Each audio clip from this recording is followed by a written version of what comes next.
Corruption is a cancer, is a disease that deprives countries and people in countries of their rights, and also it drains countries of their economy. It misplaces the economy, and it creates problem for people in the country, deprive them of their rights. And I think if Africans fight corruption and they see that their economies are managed properly, there'll be a lot of peace because it will bless a lot more people.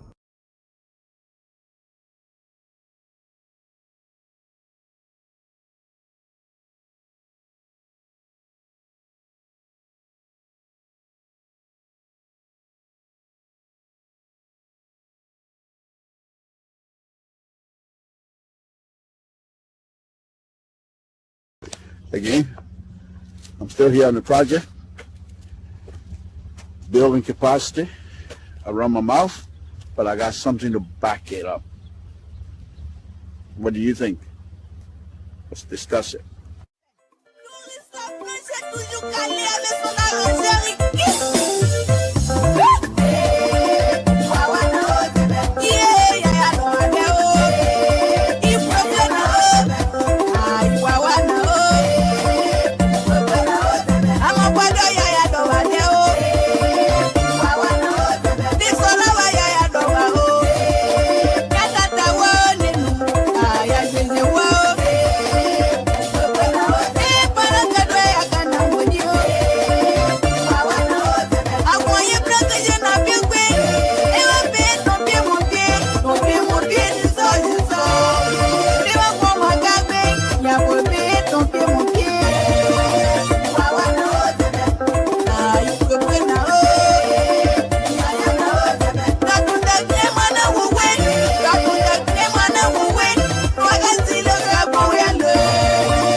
Corruption is a cancer, is a disease that deprives countries and people in countries of their rights, and also it drains countries of their economy. It misplaces the economy, and it creates problem for people in the country, deprive them of their rights. And I think if Africans fight corruption and they see that their economies are managed properly, there'll be a lot of peace because it will bless a lot more people.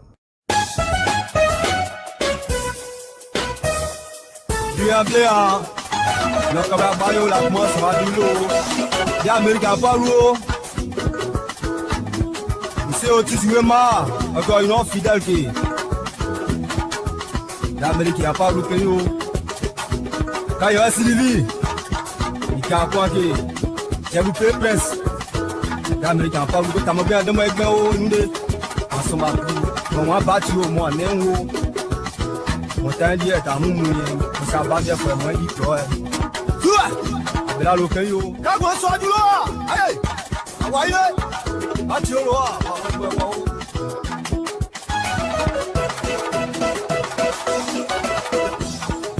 Ìyàwó Abela lo kan yo. Níbi tó jọba yìí. Níbi tó yànba. Máa ti sì mọ̀ pé yo. Máa jẹ́ jíjí. Wọ́n pe ìṣàmẹ́ fọ́ sí o.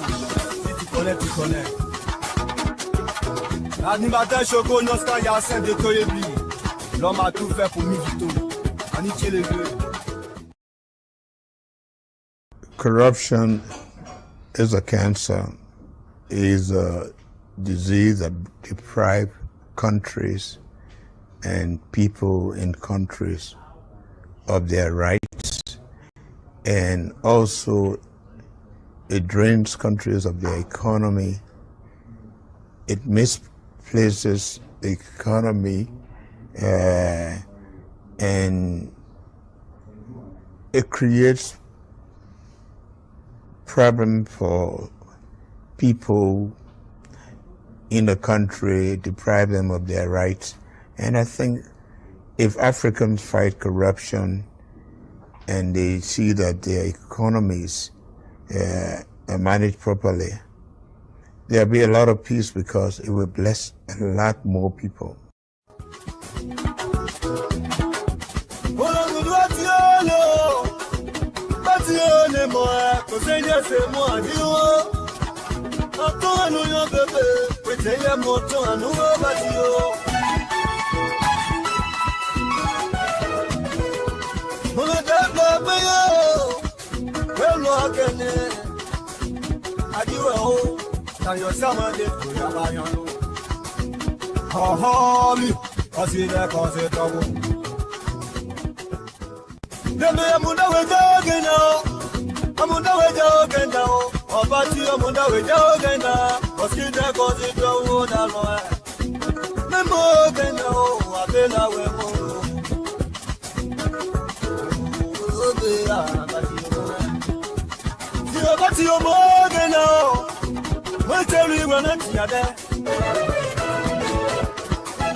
Good evening, folks. Samson to Labra Public Radio. I want to thank all of you that are listening again, turning into Labra Public Radio. We say thank you very much. Please, whatever you do, please share this video, share it to as many people as possible, because we'd like all the brothers and sisters to join us and be able to listen to our conversation this evening. Thank you for tuning into Labra Public Radio. We really do appreciate you coming in here tonight to turn into us. Thank you very much, folks. Please share this video if you can help us out. Share it to as many people as possible, please. It's important that you do that.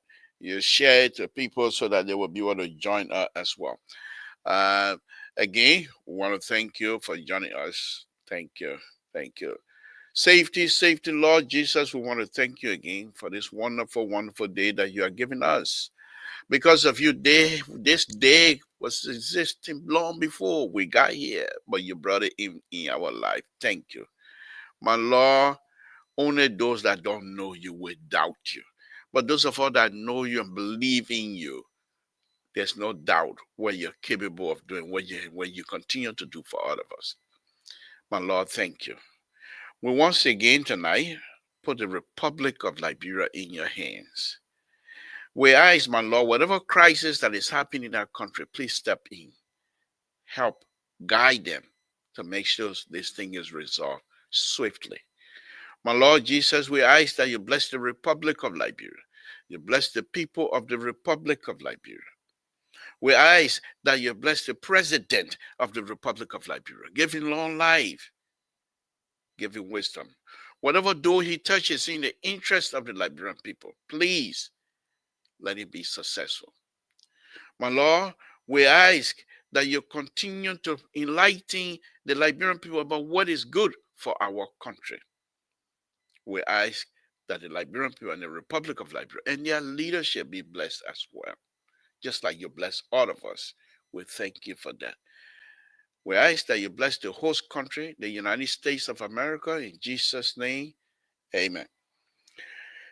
Okay, folks, let's start the process here this evening. I want to thank all of you again for tuning in.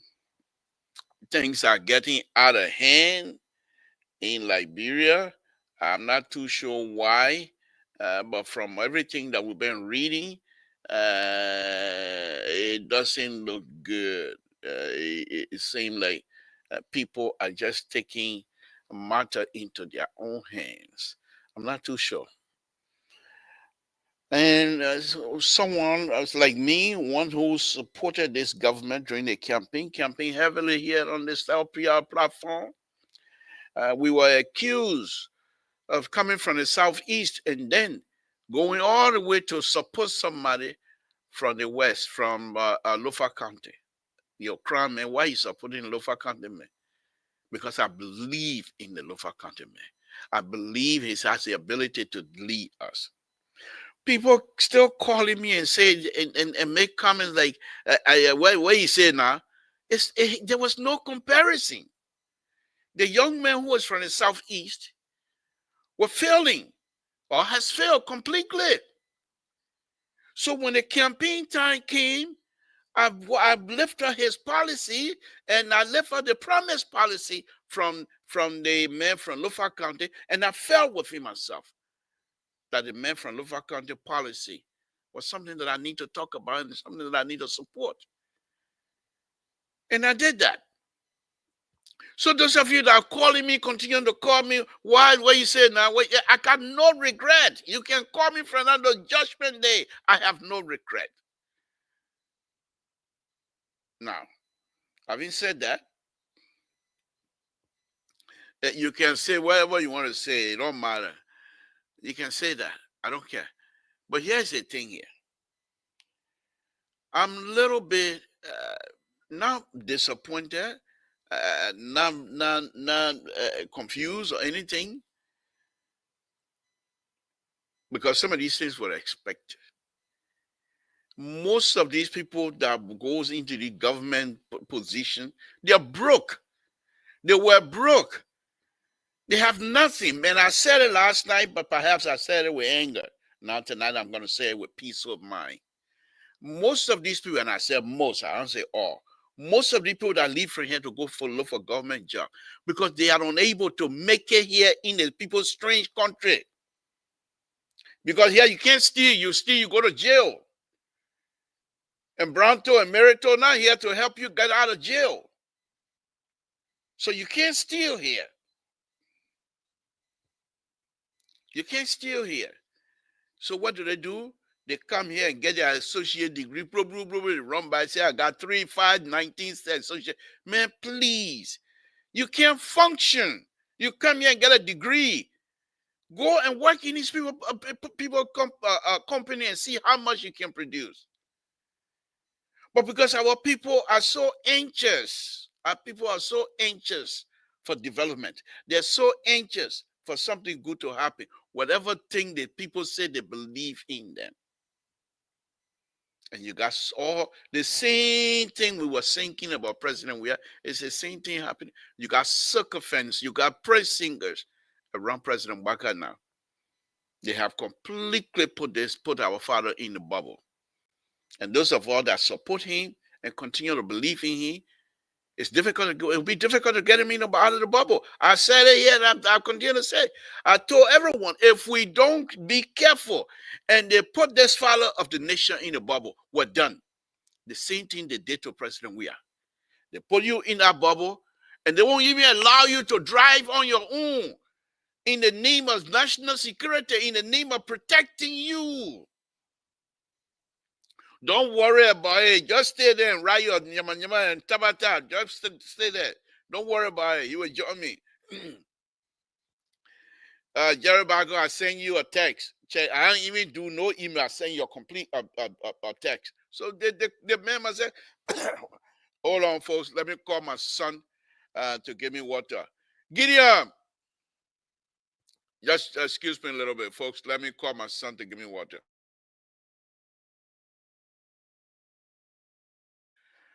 Please come give me water. Go downstairs and give me water. That's what you have kids for. Thank you. Appreciate it, son. But anyhow, let's go on. Let's go on. Because tonight, no stopping, no hold back. No hold back. Because I'm completely upset with these people. They put him in a bubble. The same thing they did to President Weah. And when they put these people in a bubble, come to think about it, this is very painful. It's very painful. It's very painful. Because during the campaign, if you go back, and I did that today. I was reading some of the papers that I used to dance with on my show. Because President Baka, then Ambassador Baka used to make the speeches when you were running a campaign. And if you go back to read the speeches that he made, you'll be dancing all over. Don't worry. What are you writing all kind of thing for? Don't worry. Okay?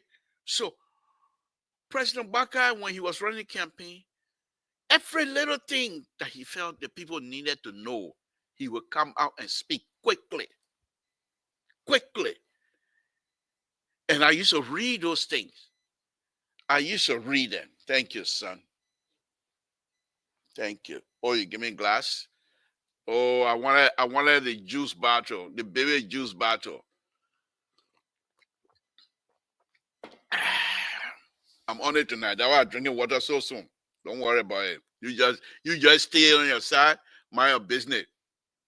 Okay. So President Baka was somebody who was engaging the Liberian people. Immediately after the inauguration, he would speak occasionally, but he's not, and I'll be truthful, from my perspective, he's not as engaging as he used to be. All kinds of mistake there, all kinds of.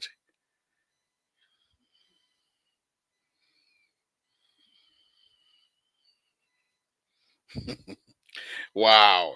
You're bringing on tonight. You're bringing on. We're ready. Yeah, to can't take president. You're bringing on. But anyhow, since then, they were successful because what they did, and those of you that followed LPR and followed my show, there was an incident here one time during the campaign, at the very end of the campaign, where on Spawn, John Malou, whom we all believe were one of the rescue captain. Okay, he went on Spawn, and he told the people on Spawn, I'm not going to be able to join people if I don't have terms of reference. They have to tell me why they want me to join them, what they expect out of me, and what they want me to do. I can't just go there because I'm running a campaign. So I just join. No. There's other young man. They call him Amos Twe. He went and started berating John Malou. For 1 week, I was on his bike on this platform. I knew then that if they were not able to bring John, if they were successful in blocking John Malou from joining them, I knew that it was just a matter of time before they put him in the bubble. This is where we are. The secretary of a political party is successfully managing director in this government. The chairman of the political party is also working in this government. People have been saying it over and over. You can't do that. There is the code of conduct frown on that. Specifically make reference to, they ignore these things. And they're successful in not putting me in a bubble. So we will just speak now from the sideline, and hopefully, but bubble, you can't hear all, the man can't hear all. And one of the things is, if you get sharp mouth, like Spoon, you're on a bubble side, you can't even see. They poke charcoal. That charcoal they take and blind you. You saw the whole place is dark. You can't see. When was the last time you saw President Baka driving in the city of Monrovia? In the city of Monrovia, driving slowly. almost 150 miles an hour, 80 miles an hour. Boom, boom. He can't see nothing again. From a house straight to the executive mansion. They will not let him see anything again. And the more he doesn't see something, when the people come to him, they say, he say, yeah, because he's not seeing it. They continue just like I told you guys that what will happen with President Weah. Oh, Papa, we got your interest. We will not sit down here for the people that Samson told them to come ruin you. We're here, we control, we will see that your interest is served.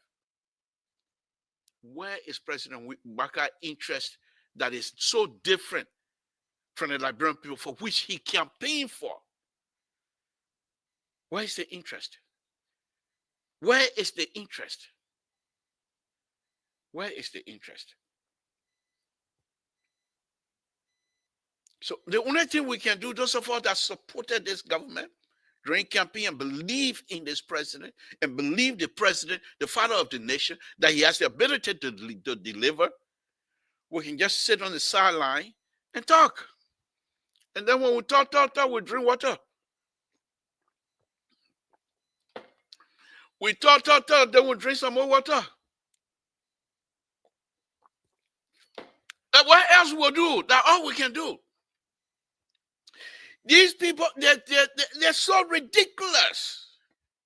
They sat on the sideline and saw all of the ridiculous mistake that was made in George Weah administration.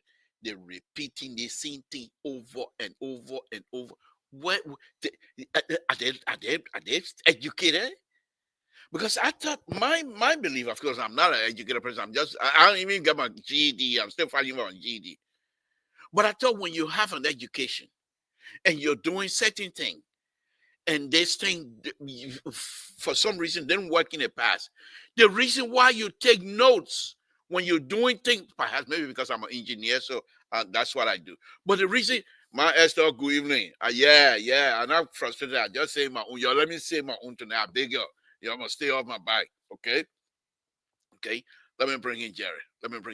I want to add on. Oh, no, Jerry, go ahead. Go ahead, talk. Go ahead, finish. Okay. Now my co-host, he's taking care of business. Jerry, go ahead. We'll bring you back. Don't worry, I'll bring you back. Go ahead and finish your stuff. Okay. All right, let me bring in Jerry. Jerry, good evening. Thank you. Please let me lay on my tabata here because I'm a little bit. Go ahead. You got all it right. I'm a little bit out of it tonight. So they're having a bubble. So the only thing, like I said, we can do now is talk, then we'll drink small water. That's what we're going to do, and we will not get tired. At first, I took Sese Goya line to say we would stay here and force these people to make them to know what we're doing and help them. They not even care. We can talk from now to judgment day. They don't care. They put him in a bubble so much that President Baka, who used to criticize all of the little mistakes that was being made in President Weah administration, because he was quite aware, he's aware of them. So he used to criticize the little mistake. Okay? But now he's president. Why you think that he's not going to try to fix and stay away from a mistake? I thought, as an educated person, if you say you're educated, then you see mistake. When you're doing things, you take note, so that when you're ready to repeat those process, you look at your note and say, okay, this was what I did before. It didn't work at this point. You measure from what point to what point this thing didn't work. Okay, let me tweak it a little bit. You do that because that's human growth. They call it growth. You're growing. But these people have put the president in the bubble so much that they're doing things all over the country, and he's not saying nothing. How in the amen? How in the world you will bring president? But they say they're going to have a meeting on this thing here tomorrow. The people come. Even me, Samson told that I don't even know anything.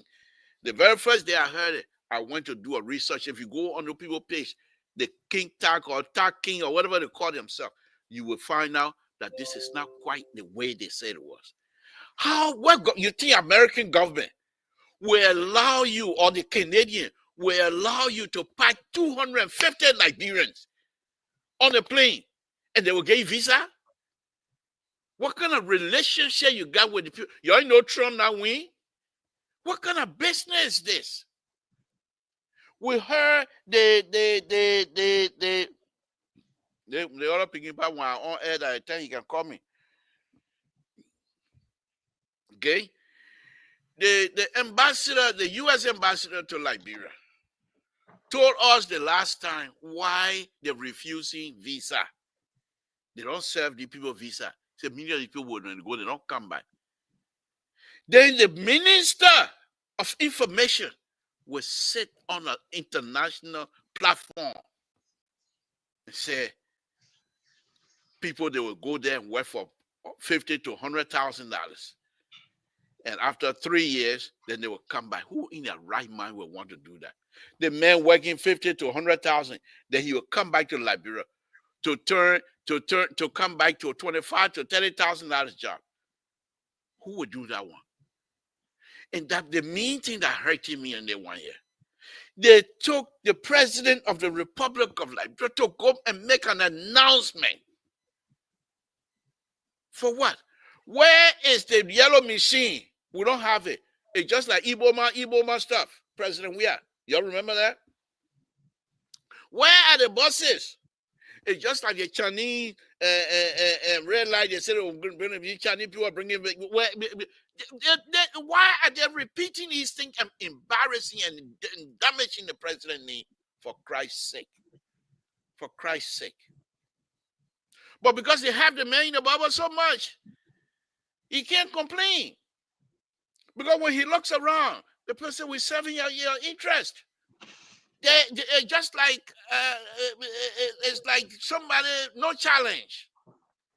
Nobody there to give counter view to the president because they block everybody. As soon as even we're here, when the president come here, and the got people who watching, you and the president, oh Samson, can't sit up by me, became my son, can't sit up by me. They watch it one time. The next day, oh Samson, why you sending over there for cancer? They say, hey. The next time he goes, the president sleeping. They know. Because why the president calling you not to sit up by him? The next time you go say, oh, the president, you need a bathroom. He can't see anybody right now. We're trying to get the man to rest, you man, all over the world. That's what we have. This is exactly what we have. Let me bring in Jerry.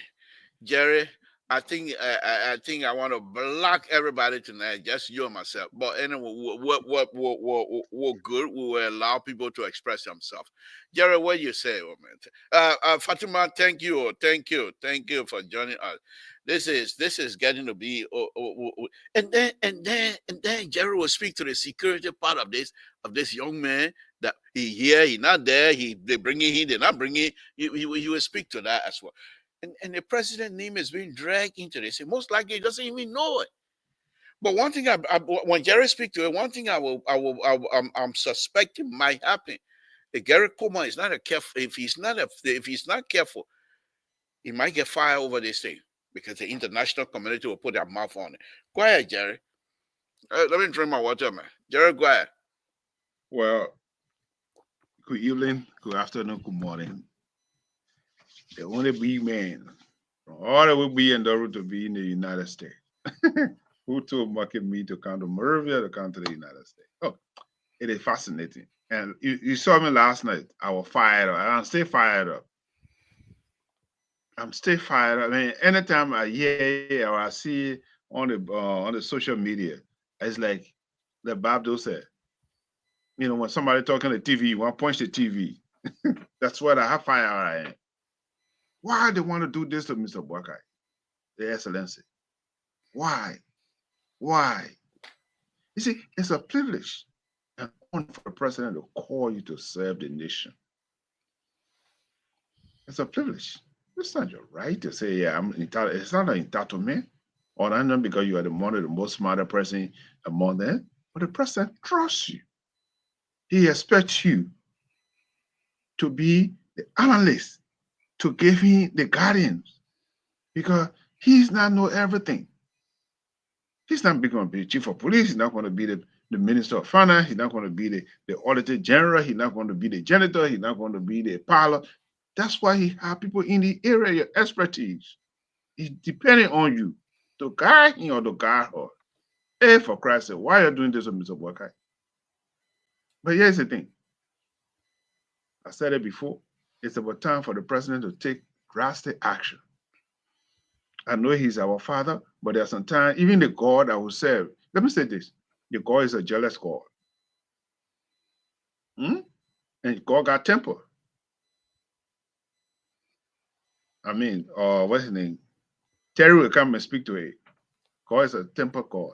When the people disobeyed what he did, he said, I will destroy the earth. He told Noah, better I'm going to destroy it. And he did. The Israelis disobeyed him. He said, you know what, I want to send you into slavery. But here's the thing I want to say tonight for our listeners. Please. Anyway, we all say here we are the victim.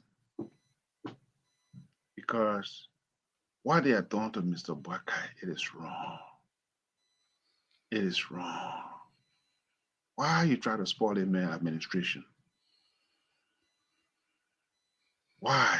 Why you try to spoil a man administration? He fought hard with all the dream that he had for Liberia. But it is about time the president take some drastic action. As a father, there are sometimes you got to make some decision. It's not popular, but you got to do it in the interest of your family. You have to do it for the rights of your house. You got to do it for the rest of the family because you are the leader in the family. You have to make some drastic decision. There's no way, even the immigrant visa they can give or work, or like they always go to Philippines, for example. They always get nurses from Philippines. They get a working visa. Okay? How in this world you're going to bring somebody into this country? You come and go to school. You know, I know, as a student visa, you are not allowed to work. So how are you going to stay here for 5 years? Within that 5 years, well, you're still going to be a student. Don't you think you're going to find something to do? Or why in that process? If you you're lucky to meet somebody at a college level or the American citizen, you married now, you become a resident. Within that 5 years, probably you are American citizen already.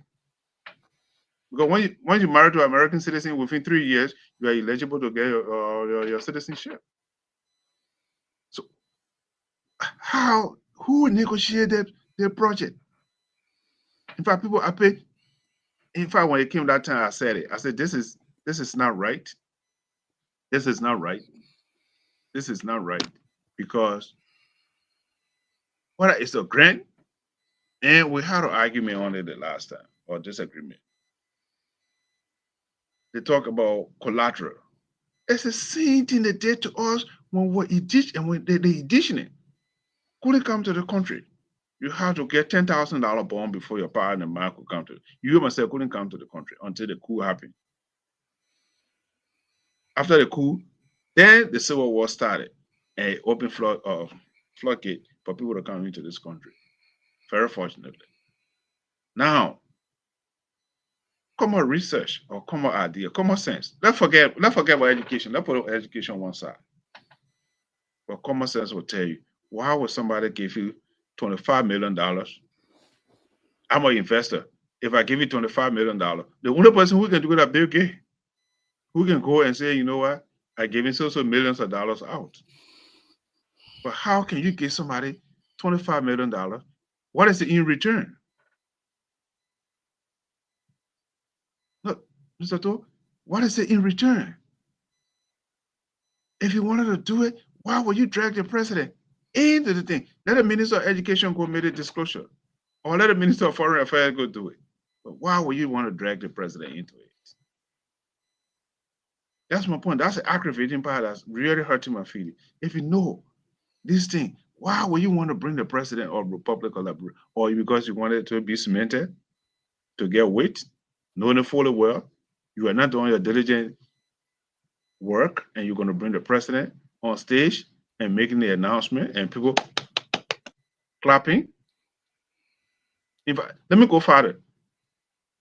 If this is let's wait tomorrow. Let's see that somebody need to go to jail. It's a fraud. It's a fraud. And I always say on the platform, white collar crime in Liberia, that's why we are not fighting. We say we're fighting corruption, don't we? We don't fight the corruption. Two things we need to fight in our country: organized crime and white collar crime. That's the one that killing all the time. Those are still rare on the computer. You and myself stay rare on our computer here, and we commit these crimes. They wear coat suits. They ride the best air conditioned car. These are the people who are obstructing our country. Why? I'm fired up. I'm fired up. I mean, like last night, I was really fired up. And I'm pissed. Let me use that word. I'm mad. Yeah. And someone who fought hard to bring the president to power. And we want our people to benefit from it. And let me conclude. He is the last person in his generation to hold such a position.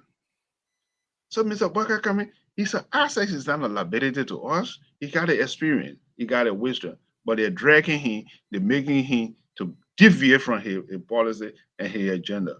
It's about time, the Excellency, to open your eyes, open his nose, and see what's going on. Thank you.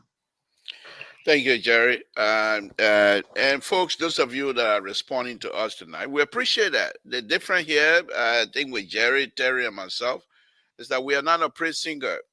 We will say it as we see it. So we're here, and we'll say our own. You'll say your own. That's fine. That's what make the world go around. But Jerry, when you go back, like I did today, when you go back and read the president's speeches during the campaign, of course you will see that campaign material. But the president was serious when he said that this country, we will not do things as usual, and we're not going to do things that the past mistake will not be made.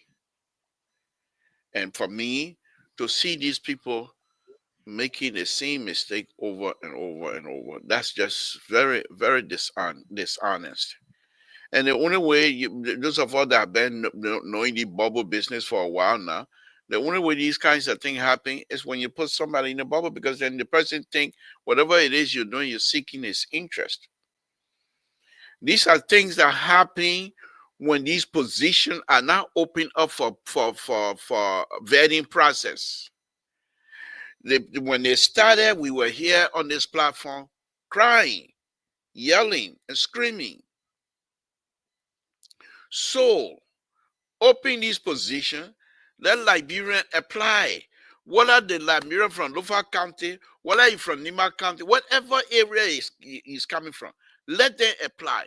Let the process fill itself out. Those who have the requisite ability to do these things, they get a job. But when you go and pick somebody based on partisan, this is what you get. You pick somebody based on friendship. This is what you get. You pick somebody because they're the higher bidder. Because they got nothing. They have nothing to offer. They have nothing to offer. And that's why would I, Samson, want to pay to work as an engineer? I've already paid for that by educating myself. I've already paid for that by having these years of experience. I'm not going to spend a dime to anybody for me to get a job. For what reason? But if you take me from an engineering position, it's okay. Well, Samson told we need somebody at JFK. I got no clue, but I want to work in Liberia, so I'll be able to steal money. Then I pay for that. We do these things over and over, and we're not even. It doesn't matter to us. It doesn't matter to us. We went on to asset recovery. We don't even know the hill and tail. We went on to sabotage something or something on Twitter. We don't know what's happening with that. The DEA or the confusion happening in a place here, you go and respond immediately. It took them months. We saw the public work ministry went and did some, whatever he did over there, they said they forgave him. Who are you to forgive somebody who violated the rules? That is not your job. If I was to be in and I violated the rule, you call me in, let go through the process. Put me through the process. And if I'm not guilty, then the law can forgive me, not you. Because you forgiving me doesn't mean that I'm no longer guilty of what I've violated the rule of. We can't operate like that. Because if we continue to do that, we will be in this thing for a very long time.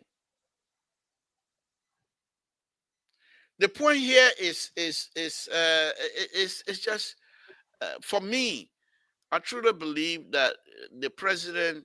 I don't know. I really know how you're gonna get him out of this bubble. He's in the bubble. The president does not. Maybe before he became president, when he ran in the street of Monrovia, I don't believe he can go 80 miles an hour. You know, those days, most likely he was in the traffic like anybody. Now, declare the whole traffic. So you just go, boom, you can't see nothing. Nothing. The last time they said the president, maybe in about a week or two or even a month, the president going to be taking a country tour. We came out here and were dancing about it, saying, we ain't seen no country tour yet. So the point here is this. If this was something that is happening for the first time, people will say, okay, maybe next time Liberian will learn. But every mistake that is being made, a mistake that was made in the past. And many of these people that are making a mistake are people who criticize those mistakes in the past. So if you criticizing something, why will you, and you know it's not right. That's why you're criticizing that. Why will you repeat the same thing? For what reason? Look at this debacle that is happening in the House of Representatives. And you have people who know the Constitution well. Mo Ali, the transport minister, people who clothe themselves in the Constitution as far as I'm concerned. But yet still they submitted themselves. The funny thing is these two people were also accused. They have been accused as people who pay money to the majority bloc to have Francophone removed. And you're not even thinking, what are people going to say if I do this? And the president, my understanding, the president is now saying he didn't even know that his people are going to the majority bloc. What is this? Where are we? Where are we? But for me, the fact that I am not in it for the job, I will be truthful. Whether they call me names or not, I'll be truthful. If I have to, was come here from time to time with Ikro because we were here and said, for me, I was here on this platform. I used to be accused by Teddy lawyer, hey, you crime man, and you supporting somebody way in Lofa County. But I said this is a person that I believe in. It has nothing to do with crime or Lofa or whatever. This person policy is something that I still believe in, and I have no regret. But I will speak my mind because those who were charged, the people keep saying, "Oh, that President Baka, he didn't want." No, President Baka is not an engineer. President Baka is not somebody who was loyal to say he's going to go and manage the State Department. He alone can't manage the State Department, all the other ministry. He can't manage all of them. He's ice-skinned like he doesn't go outside to borrow people from Guinea, Ivory Coast, and Sierra Leone. These people that are making these mistakes are people who are Liberians.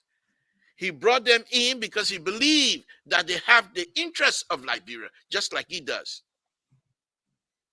Okay? But they're not doing that. They're not doing that.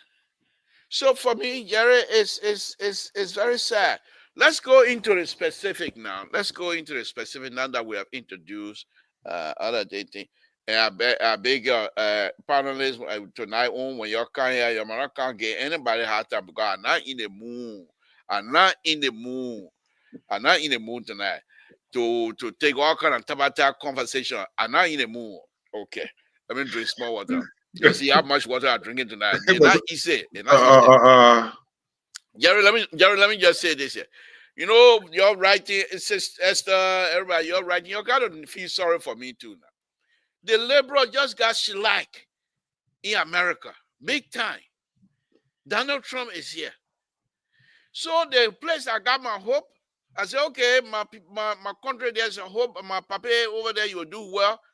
People are doing so. I'm not in the mood. I'm not in the mood. I'm not in the mood. Jerry, take it away, please. I know we are frustrated, and we have people experience who are willing to make the contribution. But like you said, they have put Mr. Buckeye, Excellency, in a bubble that those who want to see him, they can't see him. Okay? And I will say on the show again, I have no regret. I will still support Mr. Buckeye. He's the president. I know Buckeye now almost close for 20 years.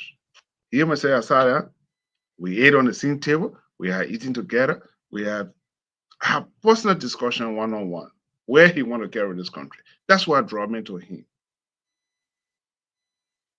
Because he said that and he explained what was going to be his agenda. This is what I want to do. He said it. He said, I'm not here to make money. I'm not taking the presidency. I'm not fighting to make money. I'm not there to say I want to build a house. The one horse I've been having, seeing what they planning in rehab, that's a horse I've been there for almost 40 some more years. The only thing they have done for that horse is to make some renovation because of his position or because of his security. So the security had to make some changes. These are some of the things that drew some of us to him. But at this time, those are surrounding him. They are leading the president. Let's put the presidency on one side, but it's about the country. Let's forget that put Mr. Buckey's aside a little bit.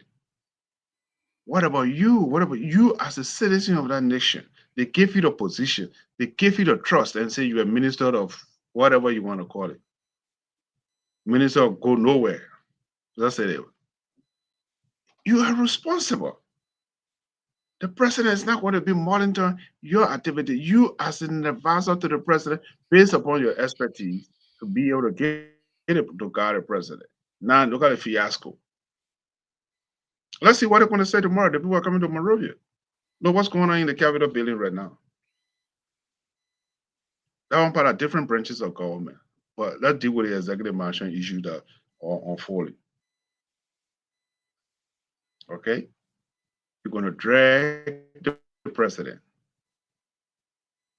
on a national radio that we got 250 students that will be coming abroad. And it's going to be what the word they use. It's not a guarantee loan, but some kind of loan anyway, the word will come to my mind. Okay?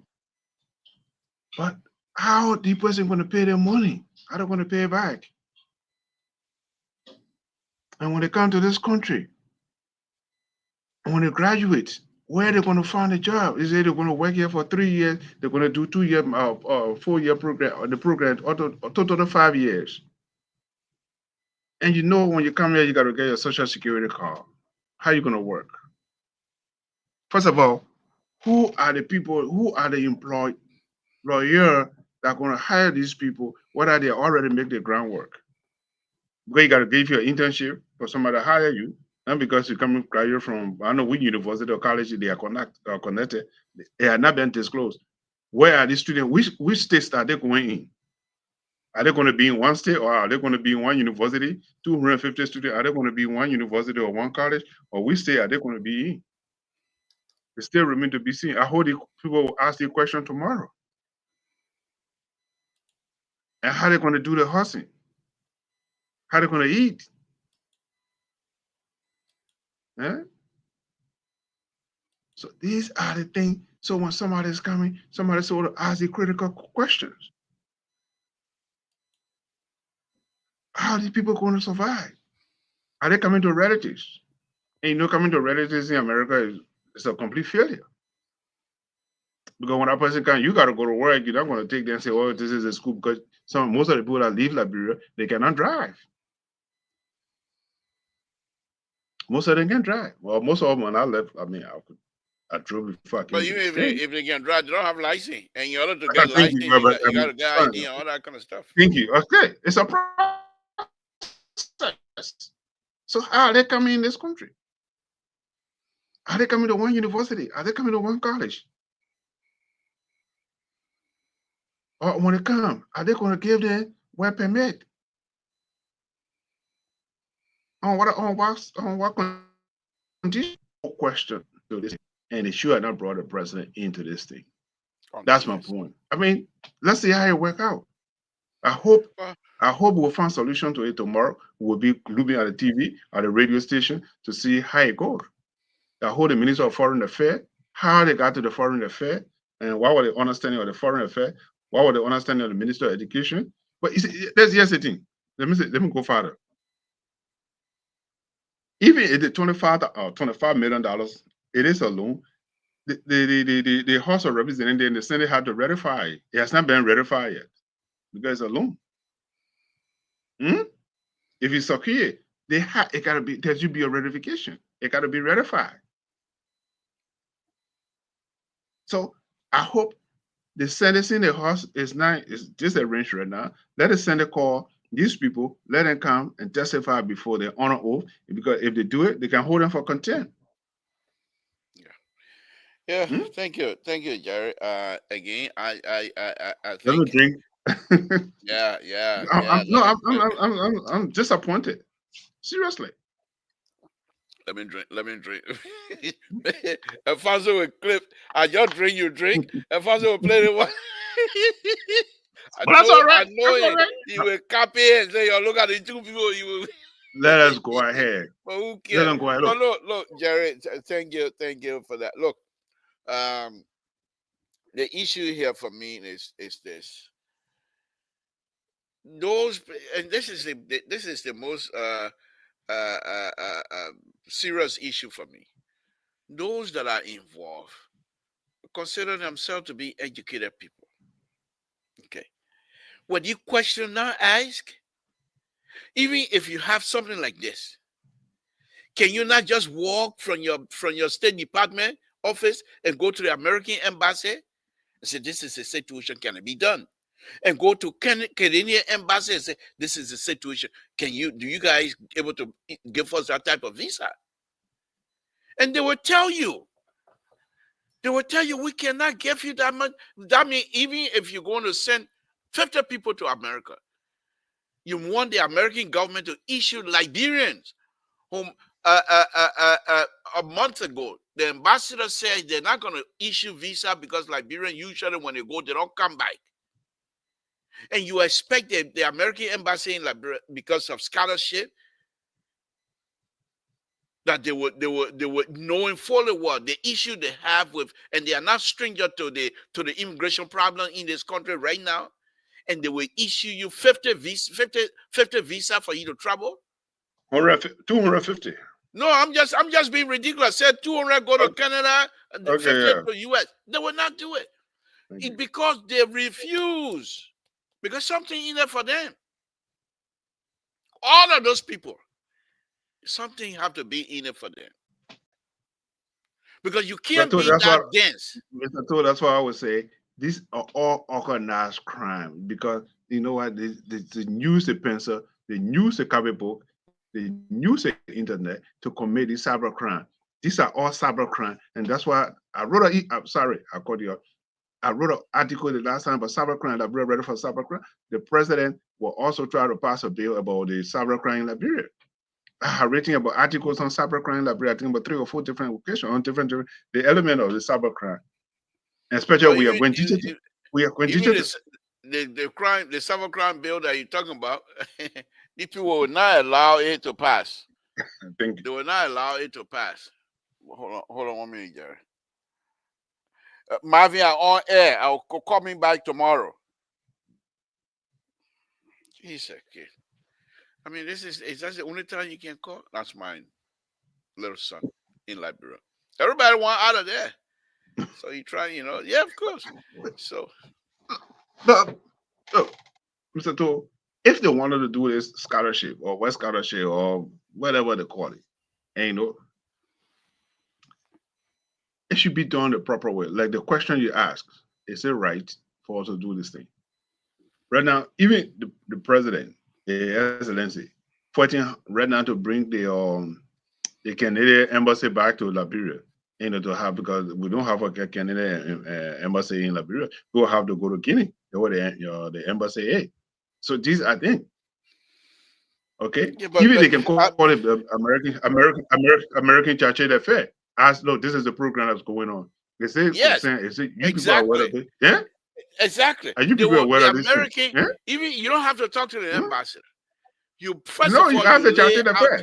you lay out to the American, and they will look over there. They got data for all of these people that are doing these kinds of business, and they will tell you immediately that this program, I won't use it. They It's a might not tell scam. you everything, It's a, But, they will not tell you, that's I will why. not use But it. this is this is, and then the people say, "Oh, that the president he the problem." No, the president call you to help him run the day-to-day affair of that department, and these people they're wicked.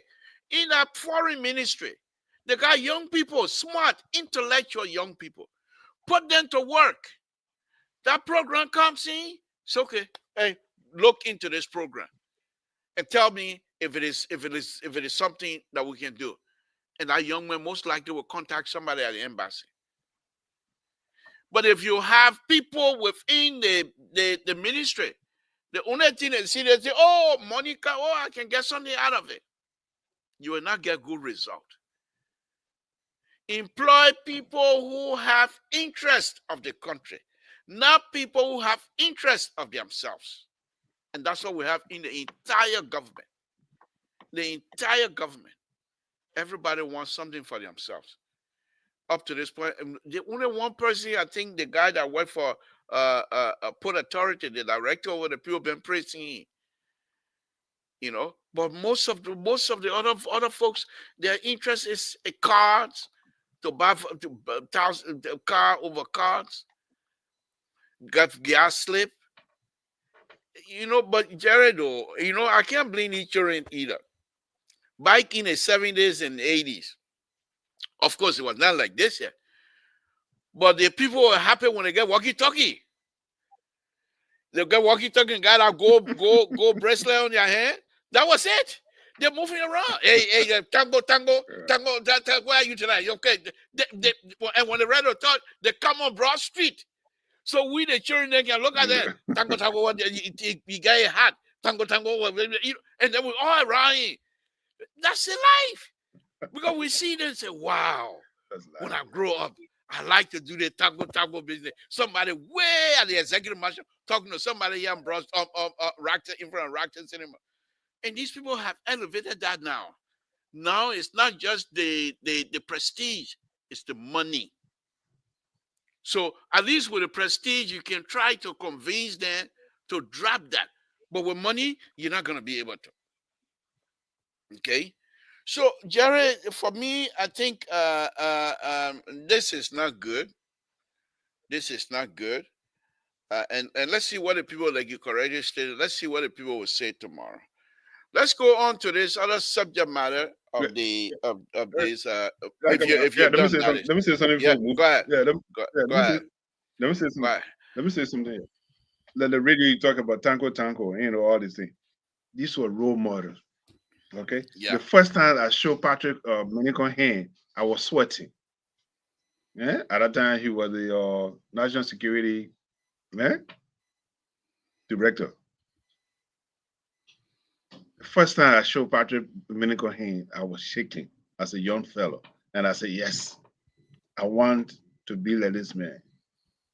And I pursued it because you see, the people had integrity at that time. Let's look at Mr. Seitori, our representative, in from Total. The way he used to talk. But even though he was uneducated, but he had repetition. They had repetition. Their character was impeccable. Hmm? When you say this is representative, you know this is representative.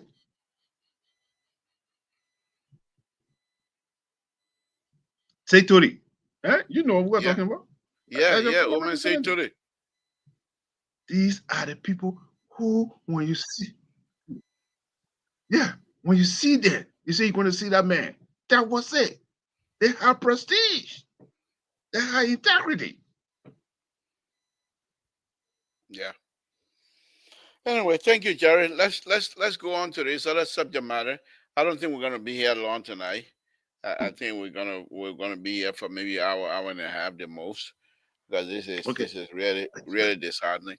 Let's go to this other security issue, where there's speculation from the lawyer of this young Guinean / Liberian, Gabina. yeah, and that in fact many people are speculating that this young man most likely is not alive.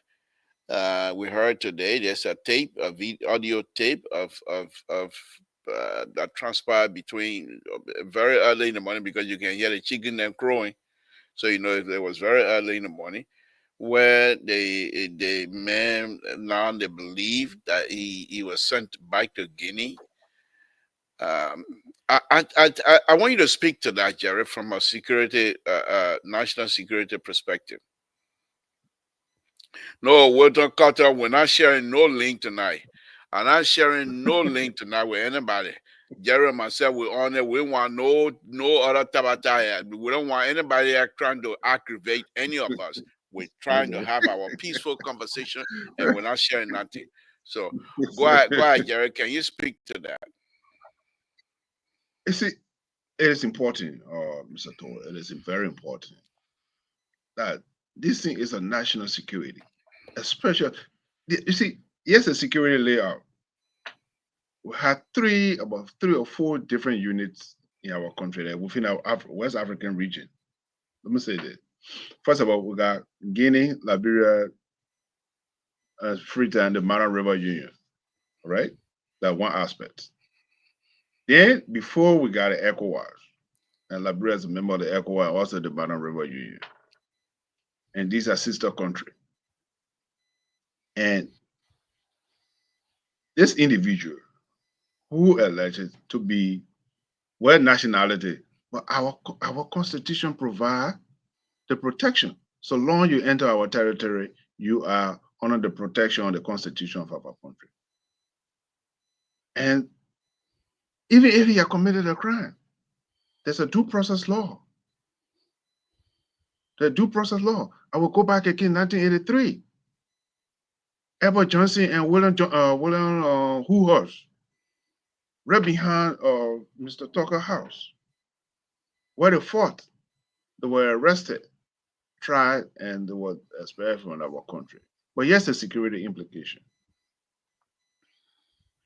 Knowing the situation in what planning in Guinea right now, and you're going to do midnight justice, the security implication here is now the president has been dragged into this thing. You understand again? The president has been dragged into this thing. Whether the president will brief, how can the so these are the things. Before you do anything, you have to always have a second thought. Well, the question I want to ask you, where is it the national security advisor? Because that's his responsibility. Because the national security advisor have to work with the minister of justice for this thing then to transpire. Then they have to brief the president, Mr. President, this is what's going on. But the security there is our border. You know what's going to happen, Mr. Tu? If it is true, I pray that it's not happening. I pray to God that this fellow, so it cannot escalate. So we cannot escalate, because if that is the case, suppose the Guinean come across or we go across. But it's also is a cloud over the Liberian government right now from security Hold on 1 perspective. minute, Jerry. Walter Carter, check your text. I send you the link. So I don't want you to come here, but when you come in here, come in support of President Baka or else. But here's the thing, Mr. Do, of our listener out there. Now it became a human right issue. Yes. Hmm? Yes. It became a human right issue. So before you do these things, you have to have some empathy to sit down and do analysis. This is not the first time. What happened to the several leaders that fled Freetown several the last time? We will send them back.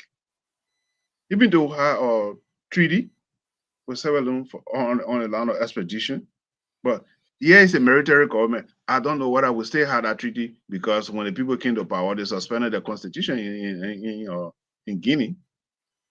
So I know whether the treaty still exists. But even if the treaty still exists, it have to go through the process. It got to go through the Minister of Justice. It got to go through the Minister of Foreign Affairs before that person can be extradited back to their country of origin. Okay, so it is scary. I hope what we are hearing, it is not true, but let's get in the benefit of the doubt. That they said Tuesday they will produce the living body of the defendant. Yeah. So okay, Jerry, I also believe that they said they're going to produce it. I hope they do. I hope they do because I think if this thing goes the way people are speculating, I don't believe Gary Coleman going to survive. Gary Coleman going to survive this in terms of keeping his job. I Yeah, but believe. yes, Jim is though. Yeah, Let me go say ahead. this. Go ahead. Yeah, let me say this. Let me say this. You see, this is a mistake they are making, or the administration is making. When this thing happen, you nail it on the butt. What do I mean by that? Come out. You see, what there's speculation, it expand. That's create chaos in the community. Okay, where there's care, there's outbursts. Financially, is draining. Criminality, yes, because people said, "Oh, this going to happen." So people want to solidify their homes because they didn't know what's going to happen. Like I was saying it right now, what's going to happen? People scared. But at this time, instead of hearing it from us, they should have come out on the press and say, "Yes, this is what's going on. We address the issue with the Liberian government. This is the man. There's an individual, Mr. John Doe, was arrested that he wanted to overthrow the government, for example, or he was bringing drugs into the country, or he tried to smuggle guns into the country. For that reason, he is arrested, but the government is doing an investigation. Case closed. Hmm? Case closed. We'll keep you posted. You got my point, Mr. To? Yeah, Case closed. Case closed. I agree. But So, if you don't do this thing where people begin to form formulation of themselves, it is wrong. It is, I mean, it is dangerous. I Speak agree. where you don't have to go in detail. Just say John Doe were arrested, Smith Doe were arrested, found with guns or with drugs, whatever allegation. But we are going through the legal process. He is in jail, and that's it. You're done. Yeah. So as far as I'm concerned, from my perspective, I could be wrong. I hope I'm wrong. But that if this thing doesn't sit well, and if the way they said, if they can produce about the guy, that will ease it out. But that does not negate they But you know what they're going to do? behave. You know what they're going to do, Mr. To? Mr. To, you know what they're going to do? They're going to ask for continuation. They are lawyers. They're going to ask for continuation. Mr. Judge, we're still going to ask for continuation, so give us some more time. No, ask for continuation. What? Maybe I might be wrong. Yeah. This is what's going to happen. But Legally, but they're going to what ask for continuation. Hmm? right? But what I'm saying though, Jerry, even if they did that, Liberians and the tribe that he's belonged to in Liberia will not rest. Now, If they're not careful, this is what going to really open up the can of worm for Liberia and Liberians. To be honest, from my perspective, now I think if this thing is not handled properly, which already showing indicating that uh, almost Gregor Coma, if this thing is not handled properly, he might not maintain his job. Because you're talking international issue here. The thing is, perhaps, and I could be wrong, they probably went to the president and they explained to the president that we're talking about Guinea here. If we don't turn the young man over, Guineans might send people here to destabilize our peace that we have in this country. So, and you heard Mo Ali the other day. What do you want us to do? Have Guinea and have a problem with us? So most likely that's what happened. They sent him by because he wanted to maintain peace. But when do you put your foot down? So, and this thing most likely will not sit well with the international partners. International partner who will now find out if this young man is not alive, who will now find out that this government of the Republic of Liberia is sending people back. When I came here and tried to seek political asylum of what had happened to me in Liberia, can you imagine at that time the United States government says, okay, you're going back to Liberia. And they sent me back. I won't even survive a week because that's exactly what was happening to me. Death was right knocking to my door until a certain group of people put together and say, you got to get out of here. And those are the insider of the government. We got to get you out. And they got me out. I don't know how I got my passport. I don't know how I got my visa. I don't know anything. All I know was you're going. Big shot. I went through that story before, but BB shot took me to the Rawafi that night, and I was out of there. Can you imagine if the government of the United States has sent me back with the kinds of passport that I have, sent me back with what was happening with me and the sitting government at the time? There would be no reason for me to survive. I would have been killed. They kill people for simple stuff. Exactly. Exactly. But yeah, I'm just saying, Jerry. I'm speaking a little bit from my experience.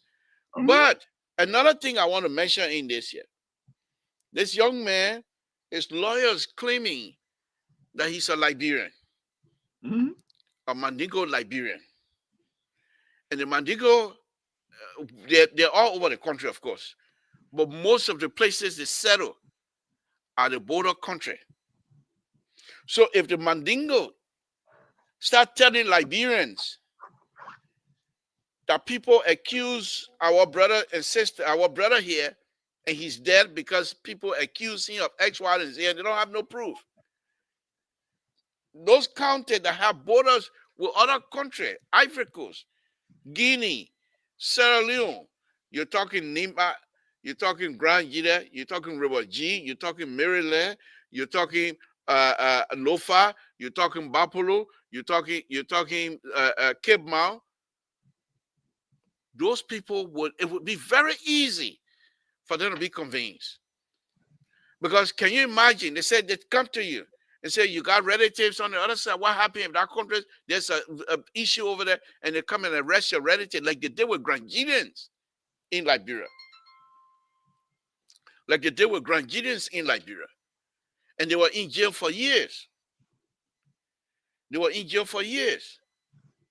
Because they were accused of meddling into Ivory Coast civil war, whatever they called it over there. Mm-hmm. Okay? So those are things that it will be very easy for our brothers and sisters of the Mandingo tribe to convince the rest of the border county. So this thing is bigger than just what they're playing with in Monrovia. This is not just Monrovia issue. Because the Nimbadians that share common border with Ivory Coast, Guinea, they can tell you you'll be next. So already our young brothers and sisters have no work in the country. It doesn't take long. And they have seen 6 years of President Weah government when they all used to be in the street and certain people started making millions. They're seeing it again in this government. People who they themselves used to be in the street have no money, all of a sudden now they're all getting rich. Okay? So this is, for me, this is bigger. This is bigger. And it has to be handled properly. And this is the time I believe the father of the nation needs to come and speak to the people. If they are unable to produce the body, they have to be truthful and tell us, because they are the security people. What they see, we don't see it. But even without leaking out the security, however they got the information, but they can come and put that security aspect of it, put it in one word. This is the reason why we did that, because these are things that we were seeing. And if they have evidence, it will make our case stronger, because they have to convince the rest of the Liberian people that indeed this is just an isolated issue, that it's not going to be happening anymore. Because you gave this guy to Guinea. What make you think now Guinea going to say, oh, if any other issue in Guinea, that somebody, Guineans in Liberia who have money, they say that man, they've been supporting people, he got money. He said, what you would say then? Is that when you're gonna say no, you're not getting him? Then what's about the fear that you had before? So this is completely troublesome, and we have to be very careful with that, Jerry. Go ahead. Let me agree. Let me look at your theory, because you said about what are the president, the security, when the president, Mr. President did this and stuff. That's fine, but let me agree with your theory a little bit. But here's the thing: there's no way it can be done that way, and the president say you're doing the darkness. Okay, because if such a person has been done and the person is arrested for espionage or coup d'etat or smoking, whatever crime they had against the individual, if president were brief, if the president brief, wonderful. But if the president had been briefed, then you have to do it the legal way. Because once you brief the president, that means it becomes a national issue, even though it's a national, the individual arrested. But, excuse me, the Minister of Justice, the Solicitor General, the National Security Advisor, that of the Minister of Foreign Affairs, these are the people who played a key role. If you can recall, on a job we administration, there was a fight in Ganta, in Bang, about the land issue between the Mandingo and the Gio and the Mano tribe right there. It was a big issue in Nima County. Okay? And it escalated very fast in a heartbeat.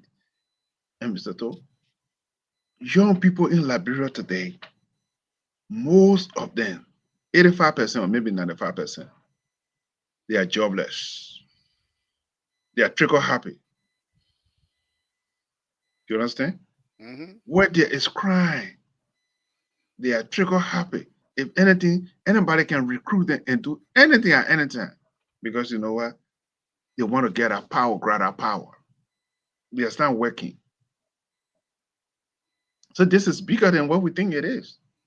I hope we can nip it in the bud and clarify to the Liberian people, tell the Liberian people, or even if the president don't go on the air, the Minister of Justice has a responsibility to calm things down. Where is he? Even if he's not going, there's a press secretary in the Ministry of Justice. The Minister of Justice have their own press secretary, or they can go through the Minister of Information.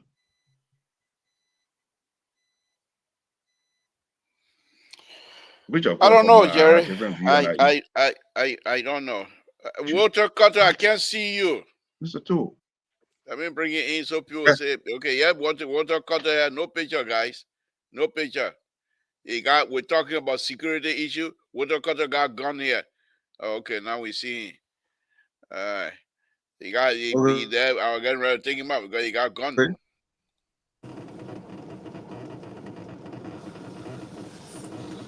Hello, Libra. The celebrity, Hello, Walter. Good evening. Mr. Jared, There he comes. Mr. Jared Okay. Washington, Mr. Jared Washington, the Independent. Back on, how you doing?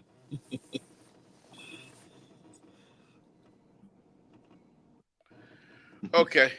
Thank you for joining us. I know you've been keeping up with the conversation, and we deserve and demand truthfulness. I see why don't even want to come. Yeah.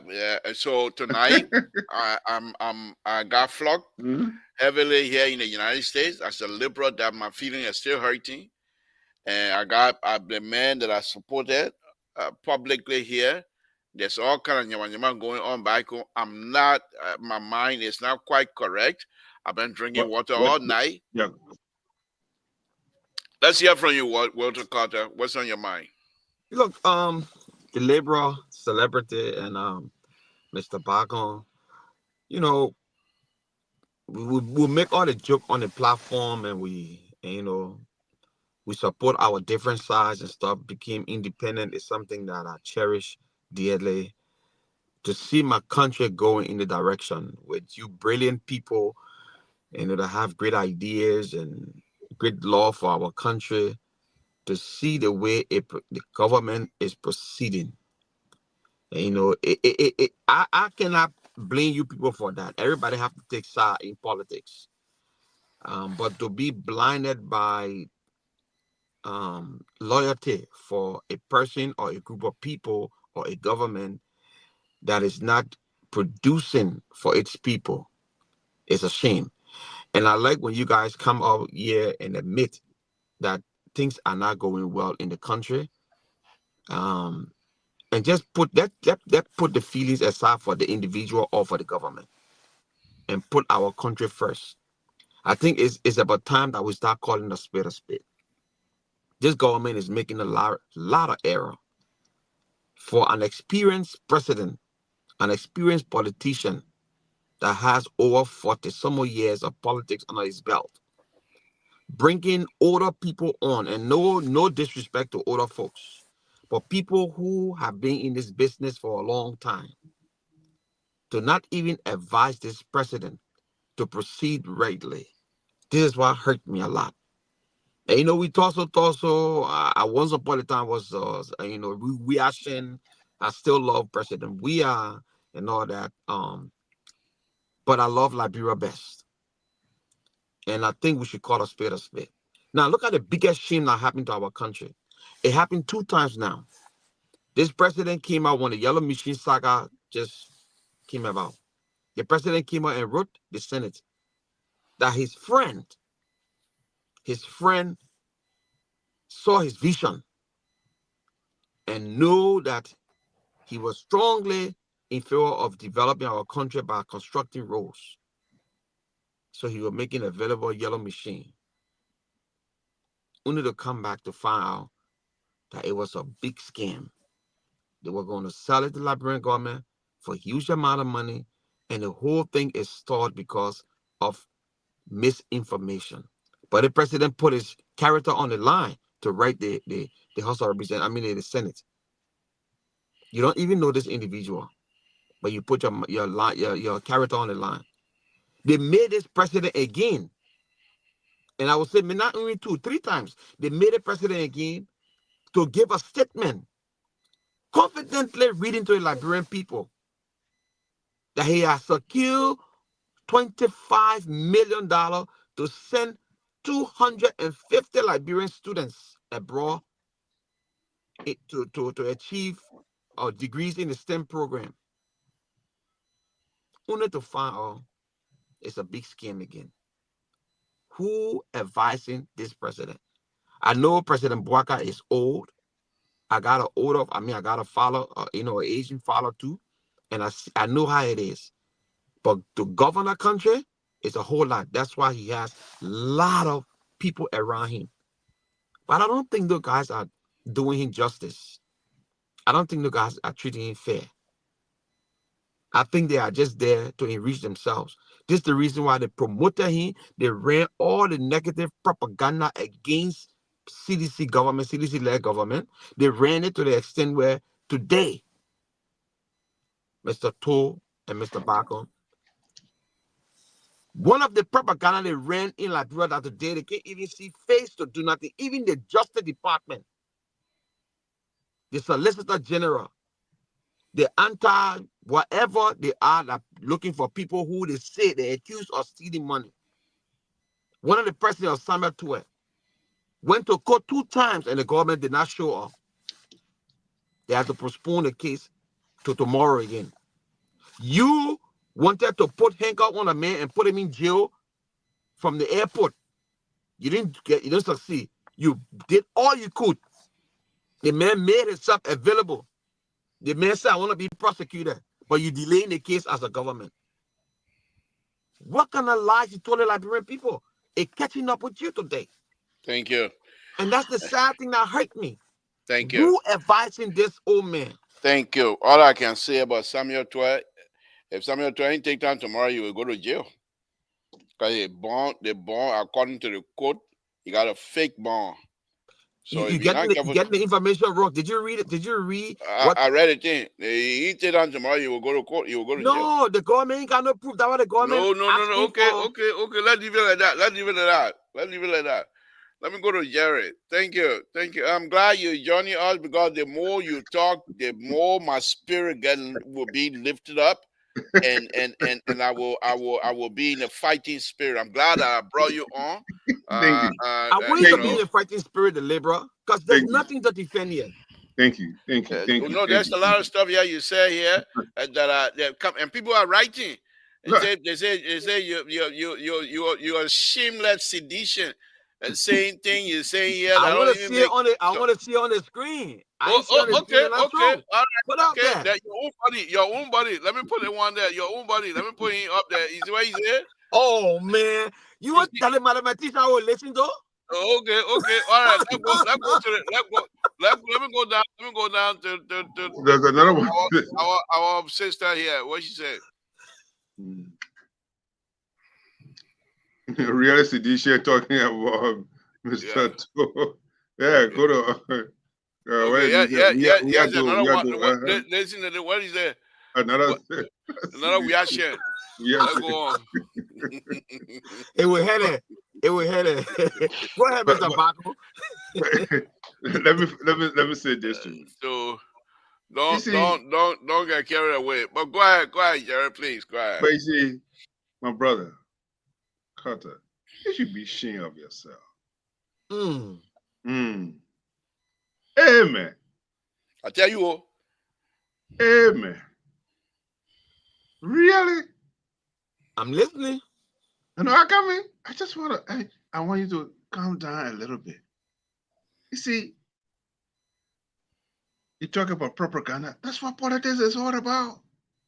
You tell the people that's what politics is all about.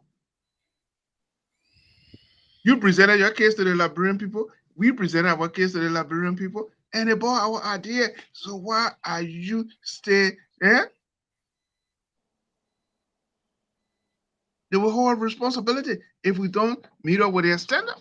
That's why election is over. Election have consequences. That's what we say. They say, listen, this is what we are. Joshua did this, and the people bought our ideas, and Mr. Bwaka is the president of the Republic of Liberia.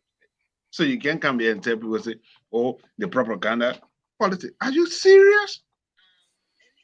Are you serious? Where are you? Aren't you living in America? You saw what went on a few days. So are you telling me today, because Mr. Bwaka, I mean, who was smarter than you people? Because you didn't make your case. Okay, Jared, the show over. We'll see you guys. We'll see you on Monday. The show over. They show up. All the people showing up now that you and myself are having good time here. Let them come up. Let them come. You Let and them come. myself are having good time Let them here. come. They up there. They Let come. them come. Don't worry about that. Don't worry about that. My man, what kind of pangana oyster? My man, come on, I can't get sound like you. How They can't sell it. They can't sell it to people that belong to. Sorry.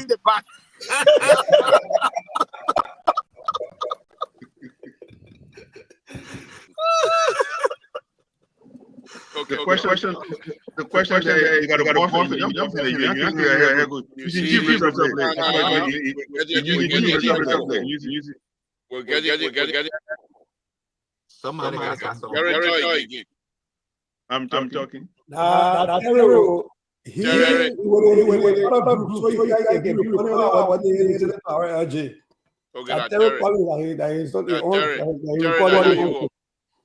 Terry, are you there? Terry. Come by. Go and come. Get out, come in.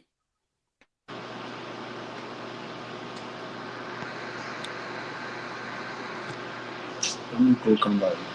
Yeah, that's what we say. Oh, okay. Okay, all right, you're good now. Bishop, so you're recording or you are live streaming us to RLG. I want to make all our interference happening. Can't say that what happening. That's what's going on. But okay, all right, guys. Thank you for joining. Sissy, welcome. Terry, welcome as well. I know you guys been listening in the back.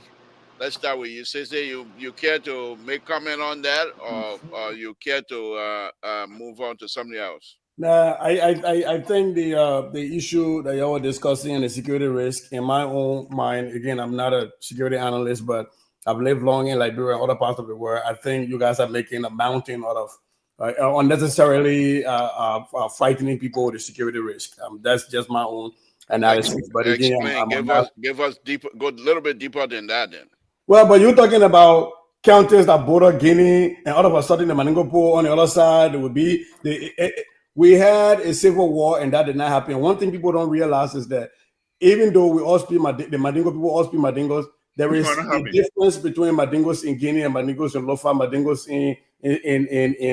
in Mali. Same way you got Lofa, you got Loma people in Guinea and Loma people all around, and Kisipo in Sierra Leone.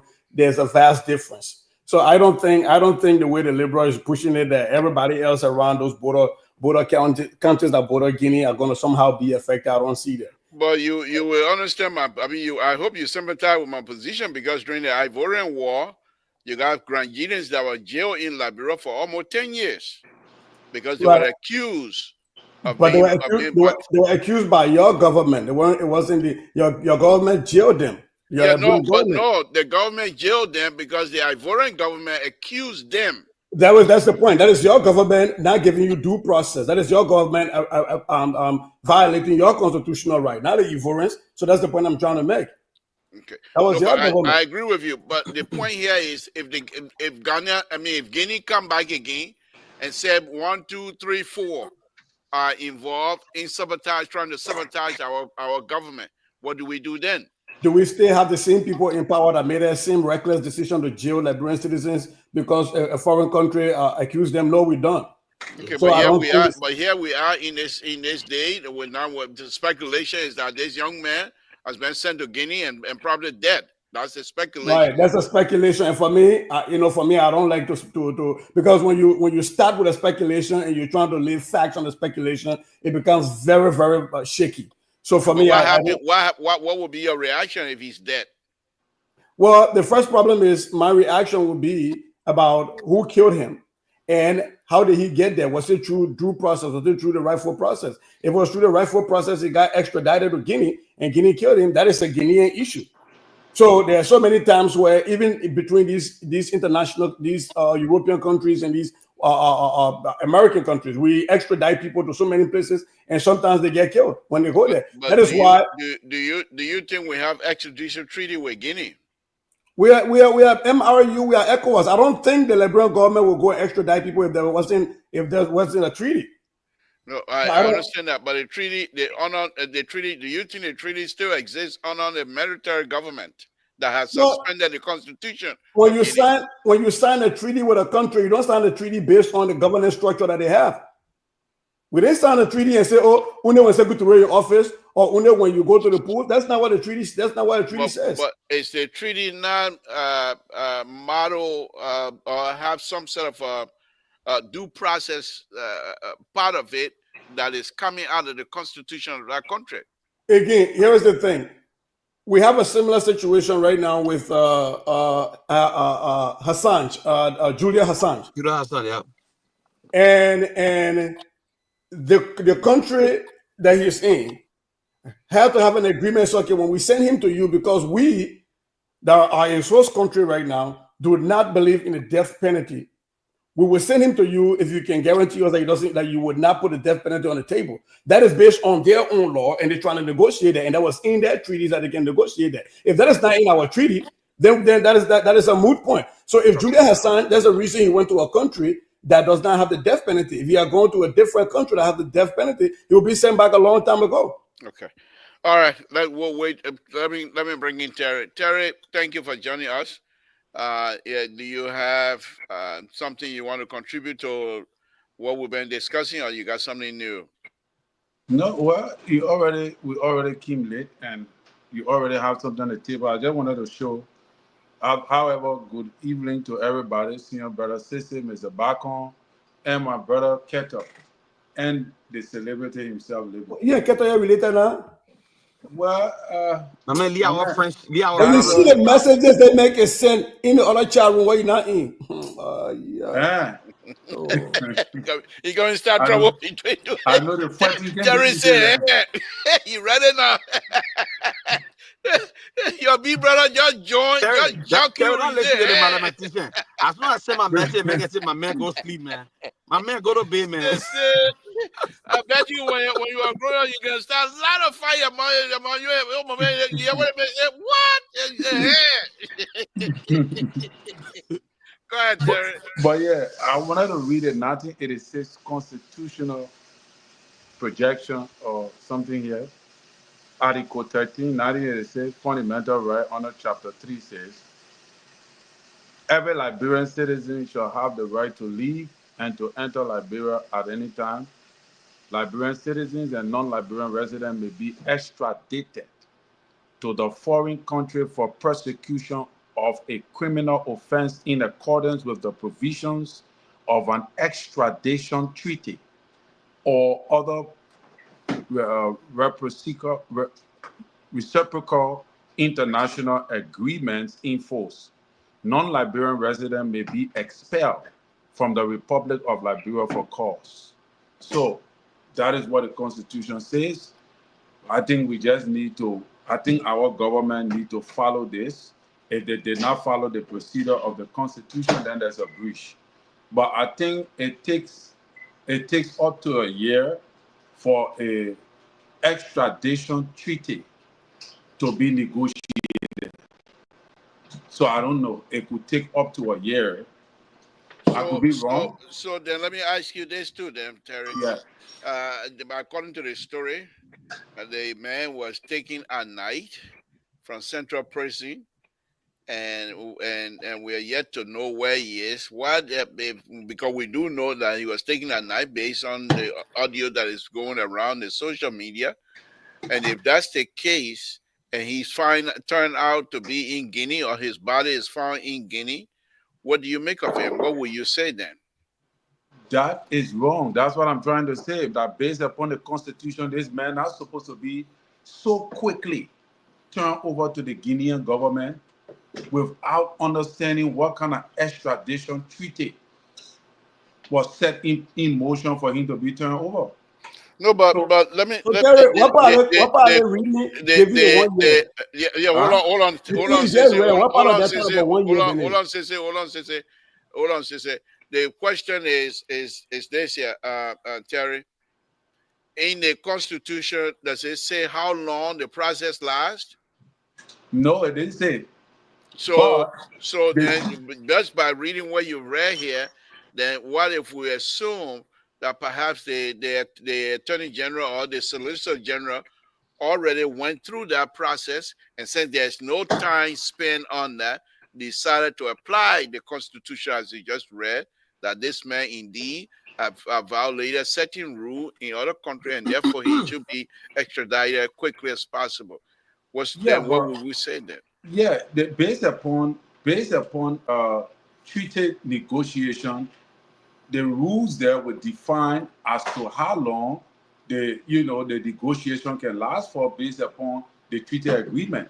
But internationally, from my readings, on international level, treaty negotiation can last sometimes up to a year, based upon what you're trying to get across. Because if the next, like you guys were saying, what if the next government is saying we believe in capital punishment or killing people, and you say no, we don't believe in that kind of stuff?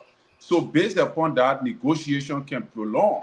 But under these kind of circumstances, where in the court of the Republic of Liberia put the man behind bars, and the government went and took him with all the acquiescences of the court of the Republic of Liberia overnight, then it tells you that something is wrong. Okay. That means the procedure in the extradition process was compromised. Internationally, how can we have gravity on how this treaty proceeded according with the constitution of our country? Can we clarify two things? Hold on, Sissy. Hold on. We got Sissy, by the way. Sissy, hold on. By the way, we have a new rule. Yeah, the extradition. Hold on, guys. Well, you keep saying the treaty. That's why I kind of make sure you know that the treaty is hold on, guys. Hold on. Let me say the new rules. Sissy, the new rules we established here is that we don't talk across each other, number one. And if we finish with you, we'll come back to you. You don't say anything until we come back to you. That is the new rule. We're not questioning, unless, for example, if you have a question for Terry, and you ask the moderator, can I ask Terry a question? And it has to be done. Oh, now we gotta go through the moderator for permission. Yes. That's more elementary school. That a new rule we're trying to put in place, and the rule is being resisted by the military wing of the LPR. But I too am resistive to that. Okay, but you are part of the military wing, but the law is the law. So, but no, on a very serious note, we're gonna have to come to you, and then because we want to see because usually when we start talking like this, then we don't get to understand each other quite well. So what people have been complaining about that, and I thought as the board chair, who the CEO thinks say that I'm not my place to put this kind of rule. He thinks that I'm wrong. He's the military wing of LPR. So, but that's fine. But we'll come to you. You have a question for Terry on this, yes, Sissy? Oh no, I was trying to make sure he clarified something because he kept saying the treaty, and we're talking about the extradition that happened. And so I was trying to make sure that was we can't see you. We can't see you. I dare you to speak. You're bad. I enjoy the show. It says extradition treaty. So there's a treaty. There's a treaty that's supposed to be in accordance with the extradition. Before you extradite a criminal to another country, there must be a treaty. But are you saying that there's no treaty between Liberia and Guinea? There is no treaty. I said there should be a treaty. But there is a treaty. That's why he was extradited. But that's what I'm saying. The way in which they did it does not seem like it went according to the what part of the Constitution? What part of the Constitution? You gotta wait until he lands. Says you gotta wait until he lands. Go ahead. Let me tell the part of the Constitution that was violated. But give him the chance. Let him land. Go ahead, Terry. Can you tell me the treaty that you know that was that? No. You said it didn't go in line with the Constitution. Hold on, guys. Hold on, guys. Hold on. Let's do it right there because I think these type of exchange allow audience and even educate us as well. So let's take our time to have it engaged properly. Terry, the question was, have you exhausted your answer to the question? I was en route, but he kept coming back. If you're en route, go ahead and land. So the court put this man behind bars. If you know of a treaty, of an extradition treaty, that was initiated for this man to be extradited. They explain it to us. But as far as we are concerned, we are not informed of an extradition treaty that the government put into place. Okay. And listening to what he named Geraldine Pia today, based upon what he said, it does not clarify to us convincingly that there was an extradition treaty put into place. All right, thank you. Sissy, let's come to you before I move on to Walter Carter. Do you know of any extradition treaty? You want to speak to that? Liberia is a part of the Mano River Union along with Sierra Leone. As a matter of fact, let me just go back. In 2003, both Guinea and Sierra Leone sought the extradition of Charles Taylor from Liberia in a communique that was signed. So a treaty is not something you sign year to year, year to year. You have a treaty, it's an agreement that lasts for a very long period of time. In that treaty, you have extradition. If you have an extradition treaty, you have an agreement to send criminals across your border when they are wanted. So it's not something you go and engage every year over and over. And so the problem here is that Article 13B that Terry read so fast has not been violated. There's nothing in here that says it has to take a length of time.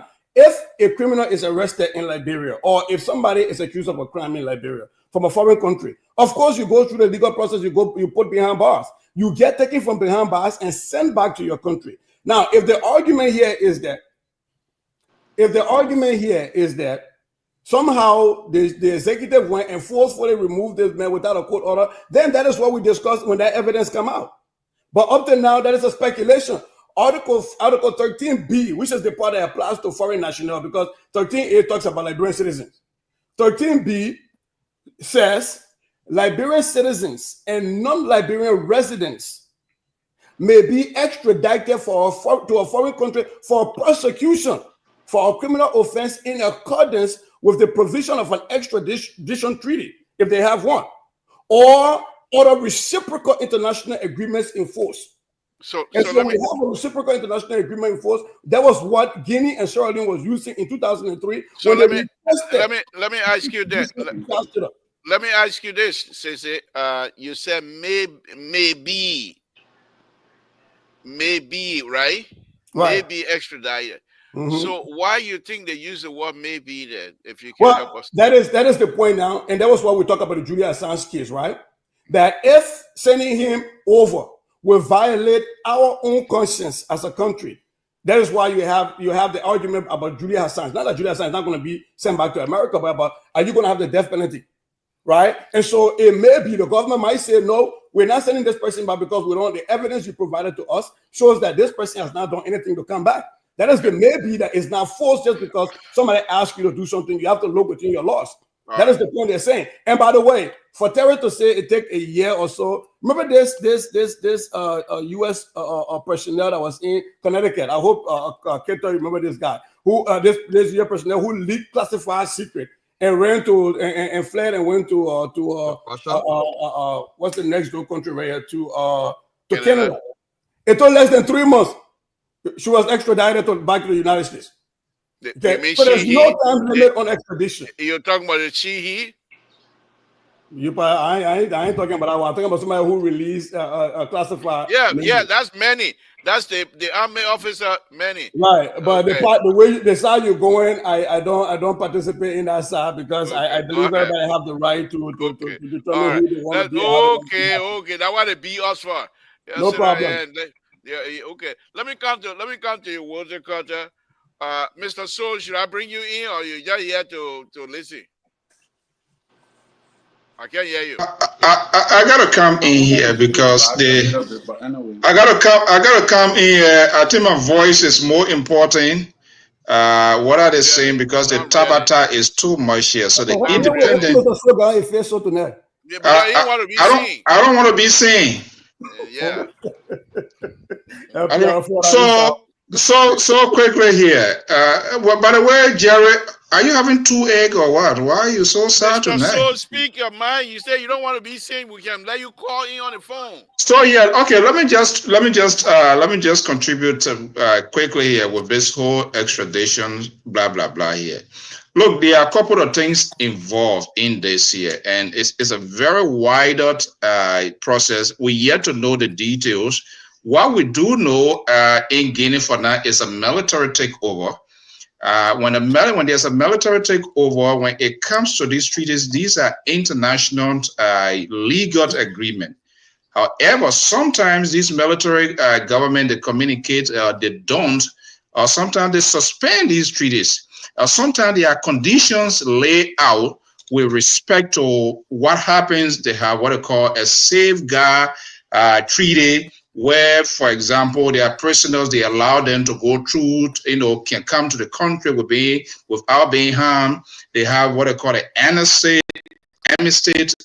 treaty, where they will say, you know what, for now, for whatever reason, we can't do that. But there's a communication, but we yet to know the details. What is troubling here, and we do not want to jump ahead, is based on the argument of the gentleman in question, defense team, Counselor Janet, where the court was asked to produce this gentleman in court.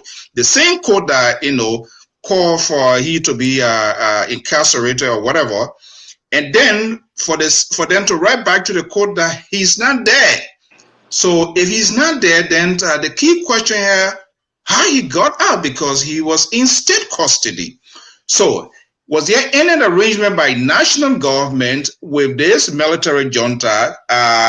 Obviously, some of these things will not come out, so we do not know the detail. However, in the final analysis, but whatever the case, I think as a defense thing, they should have told him, hey, because of X reason. If at all, if there's a severe crime that was committed or that is committed in Guinea, for which is like a more or less felony or some sort of treason, for example, subversive activities where he wants to overthrow, then of course the government of Liberia cannot have such a person, because then more or less he's a dissident. So if that is the case, but we have to wait and see if and only if he was turned over and the government of Guinea were able to communicate and sort that out with the government of Liberia, then that was. But it's a very volatile something, so the government cannot just easily come out. But when it goes before the court, then eventually we'll get to know. But you know what? Your good night tomorrow. Thank you. I will be on the Liberal and his man Jerry tonight. I feel for you. Liberal, your wife is so nice, so I just talked to her. She's going to check your blood pressure after the show. I'll have to send a nurse to my friend Jerry back on to check to make sure that he's okay. Your good night. I still can't get over the new form. I can't get over the whole outfit that Mr. Soldier ought to. American dream. Okay, we'll be on tomorrow. We are sure, that's for sure. Okay, let come back to you, Walter Carter. I know you've been listening. Any contribution in terms of? But before we come to you, I think Terry, you said you wanted to respond to something Sissy stated, or are you going to wait until after Carter? Yeah, what I said was, I just wanted to bring some clarity. I said an extradition from an international standpoint can be negotiated within a period of a year. I didn't say that you have to take one whole year before you extradite a person. Okay. Thank you for the clarification. Walter Carter, let's come to you. We're going to be wrapping it up here soon. So this is the thing. I think I don't know what I would consider a speculation, but this man legal defense came out on international wire, and this person was a former justice. He was a former justice minister and chief justice, associate justice. Kabina Janet came out, and he said some startling. I mean, he made some startling revelation that is like about got this government now. Everybody in the government and the people in the country concerned to the extent where we got human rights people even questioning the government, asking the government to produce the living body of this man. Now, this is the thing. A court arrested a man, gave him process, and sent him to jail. His lawyer, after going through a whole lot of court proceeding, asked this man to be released on bail to go to court. The court granted the lawyer the bail. I mean, granted the man for this man to be free. The man went to his lawyer went to the prison only to find out that the police director and the Solicitor General or the Justice Minister took the man between 3 to 4 a.m. in the morning and sent him abroad, send him away. Whether he went wherever, but he accused the government of killing this individual. This is the thing. Even if we have a treaty has procedure, and everybody's saying it. You cannot send an individual back to his country if his life will be threatened. He must have due process. So what's it called? Just like I pushed saying, Terry, let me push a little bit. Was it not the same sedition that wanted to up back from Sierra Leone some time ago? Mr. Host, very well. Very good question. And this is the reason why Liberia always give into foreign countries, especially our neighbors, but our neighbors never give into us. Henry Costa, the Liberian government asked to return Henry Costa to Liberia. What the Sierra Leone government did, send Henry Costa all of Sierra Leone to come to America. What was Henry Costa crime? And it doesn't matter. It doesn't matter. We're talking about treaty. And this is the thing that happened in West Africa, especially in the Mana River. You know, that they look at Liberia to be that. That was something I don't want you to come here, but something I want you to come here because no, but seriously, then you'll let them put your foot in your mouth. You just did it again. It doesn't matter. Can you give me a chance? Okay, go ahead. Let me tell you one thing. If we don't respect our country, ourselves in our country, the other neighbor will not respect us. Sierra Leone, Guinea, all those countries don't have respect for Liberia. Liberia, the only one to cave into them. You know how many times they have asked people that ran away? There's a guy who killed somebody in Liberia and ran to Sierra Leone. Has Sierra Leone government ever captured him and sent him back to Liberia? No. Another person killed in Liberia and ran to Guinea. The Liberian government asked Guinea to send that man back. They have never sent him back to Liberia yet. But we're sending people who came to Liberia, have been accused. They said they were training people in Liberia to go fight in Guinea or overthrow the Guinean government, military government, Liberian government. Take that man, send him over there, violating our own constitution. And we sit down and make fun out of it because we think that somebody was on the other side. It's a sedition. No, we shouldn't do that on the platform, Mr. Thor. We have to protect our country integrity. We give birth to all the other countries around us, if you look at it that way. So people are not respecting us. We have to push back on them. But so let me get to this whole thing here, Mr. Thor. Our constitution has been violated time again, over and again, under this administration. Thank you. And don't cut me off. No, we got Walter you get the other, you get Walter and you get Cherry. We are running. People might need that. Walter, I'm getting ready. I'm running the show. We have rules. And these rules are very, very serious. We have rules. We're gonna have to follow them. Jared, let me come to you quickly, and then from there we'll come back to you to give us the last word. Go ahead. What do you make of all of the argument, or all of the engagement between these young people? What do you think? Two things we got to establish here: expedition and expel. That's two things. The first thing, before somebody can be expedited, that means you are committed a crime in your country of origin. Right. Okay? Before you can be expedited. That means you committed a crime in your country and they say you killed in that country. For that reason, we're asking Liberia, or the man committed this amount of crime and we're asking Liberia to expedite.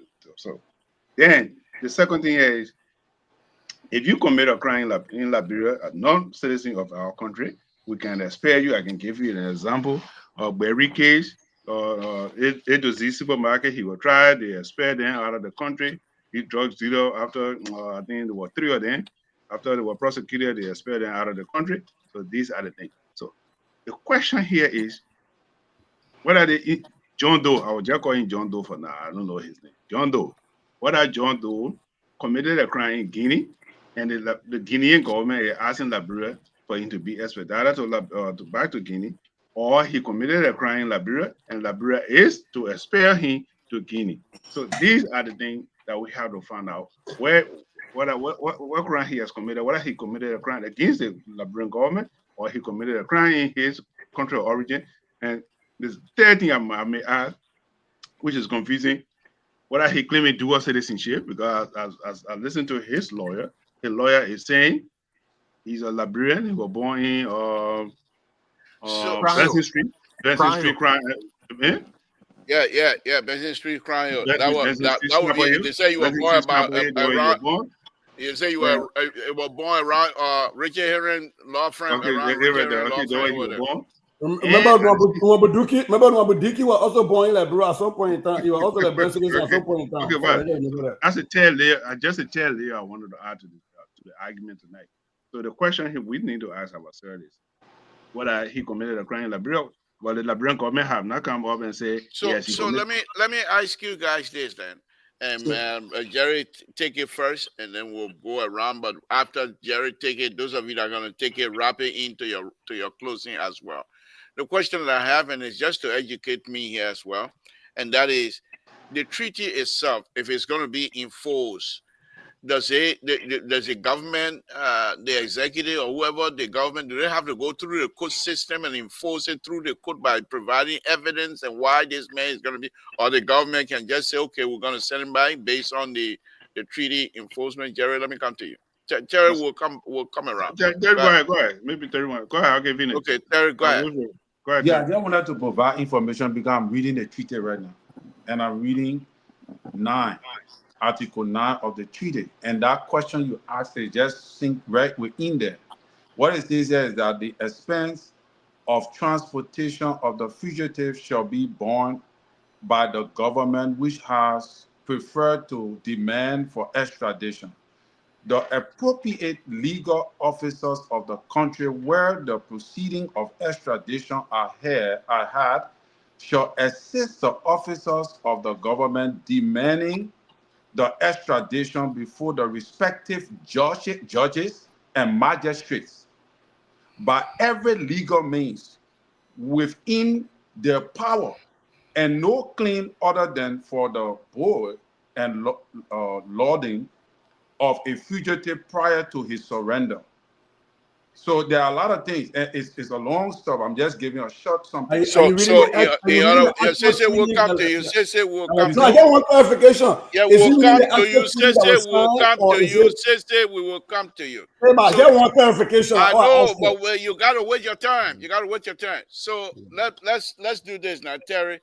Terry, so there's a court involved in the treaty in order for the guy to be sent by or person to be sent by. Right. Okay. All right.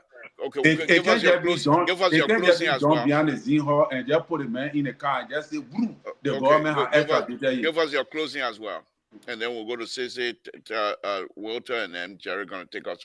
Go ahead. Give us your closing. I should give her the closing. Yeah, you're closing now. Okay. Yeah. So that's what I'm saying, right, Labor? The government did not proceed according with the right process. We keep talking about due process. This is not due process, and I think there's a reason why the international community getting a due process. You sit down in our hotel the whole day. You the pure lawyer help you, and then now you want due process. Never, I'm not a poor lawyer. Those people then host me. The men are looking for a thing. But so I think the government need further explanation to further explain better and give us real something. And the treaty here I'm looking at for clarification, you can go to bilateral extradition treaties, Liberia. You go there now, you plug in that information, the entire extradition treaty will come to you. They give you all the crimes that one can commit in a country to determine that person can be extradited, and the procedure, everything is there. I think from Article 1 all the way to Article 10. So, and many other things. So that is what it is. So I think the government needs to further explain. Thank you very much. Thank you. Sissy will come to you. Your meter, Sissy. Yeah, I'm here. I'm actually looking at that bilateral extradition treaty. There are so many different treaties, and the one that Terry was referring to is not the one between Liberia and Guinea. It's not. It is. That's the fact. I can share my screen right now. Terry, you're done. Terry, on my time.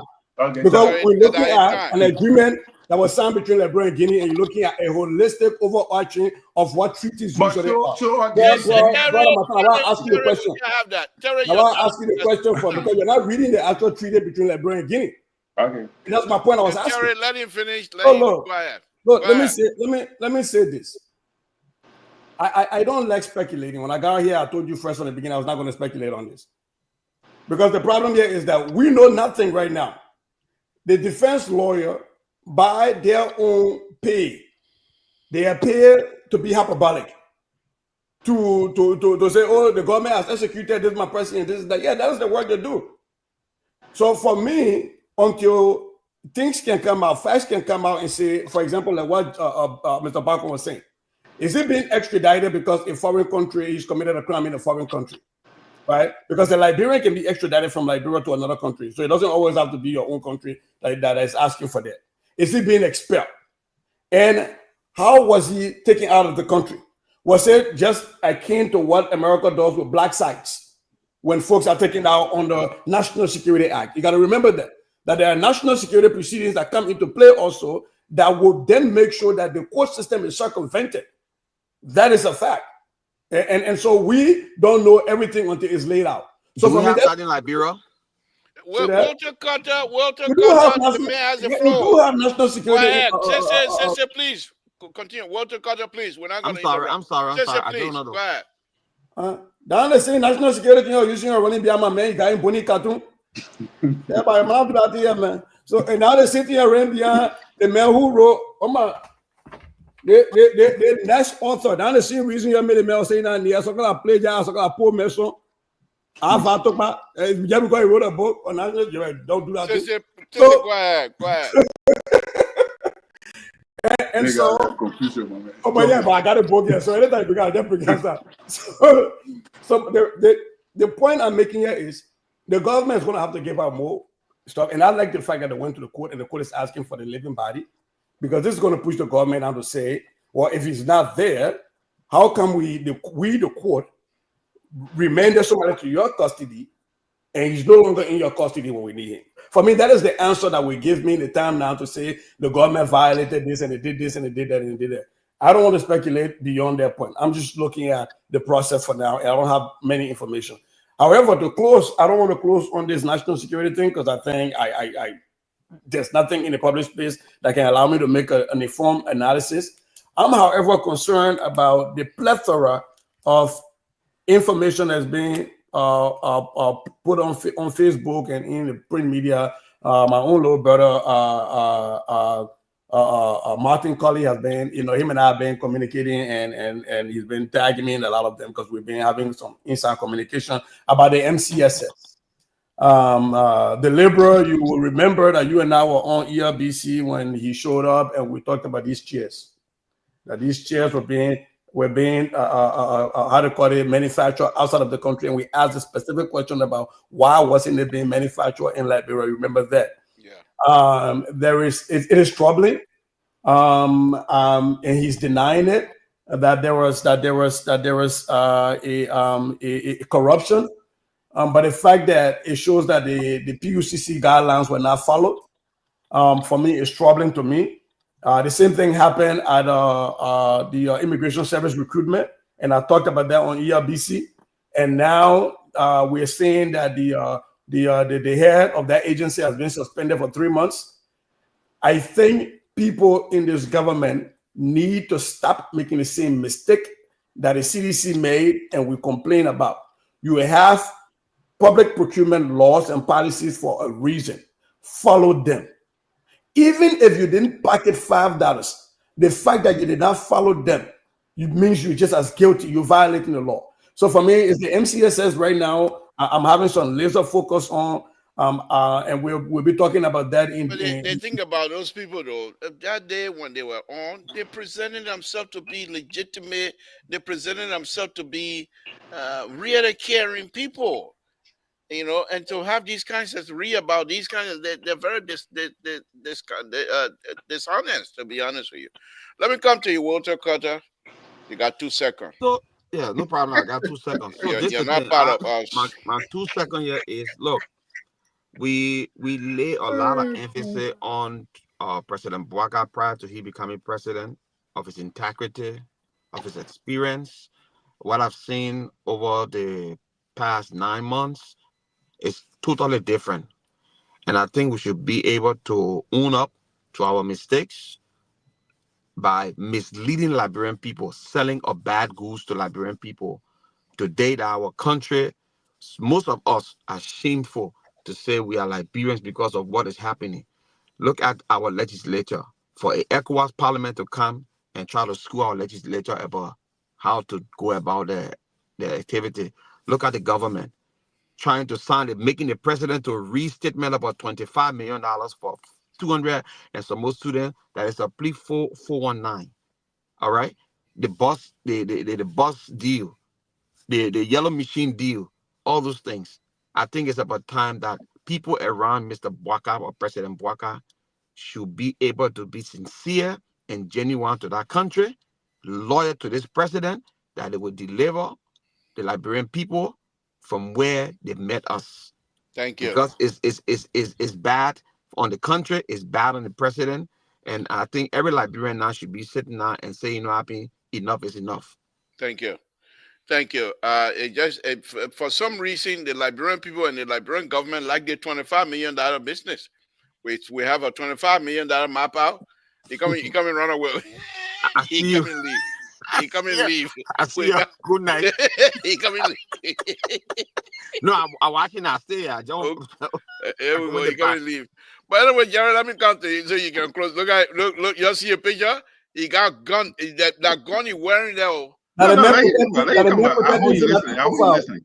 That he protected for nothing that are going. Yeah, he got gun. He got that gun. Is let him come back. No. You see, I want to let him come back. You're a coward. No, he's listening. Let him go. No, you're a coward. You're a coward. Go ahead, Jerry. He's a coward. He fired and he run away. He can't stand the heat. But that's the definition. Take it to call you coward. If I'm here, come back. I that chicken. They don't get came my chicken and that. What? Somebody come and coward. I'm when I wake up and I'm me. I can't remember. Go ahead, Jerry. Take us home. No. Excellency, Bwaka is different. That's correct. He's correct. I will give it to him. Bwaka is different. In his government that he always defending, the CDC government, when the last time George Weah make up fire any of the administration, anybody in your office, how many person he fired? 0. Okay. How many person he brought up for prosecution? Even let's assume they're not being prosecuted, but at least there's somebody who have been arrested, who have been in court trial. Great. We are administration. How many of his ministers he made them to resign for alleged corruption? 0. So Bwaka is different. My brother Jay articulated why he suspended the how you call it, ARIS, the Liberian Immigration Services. He suspended.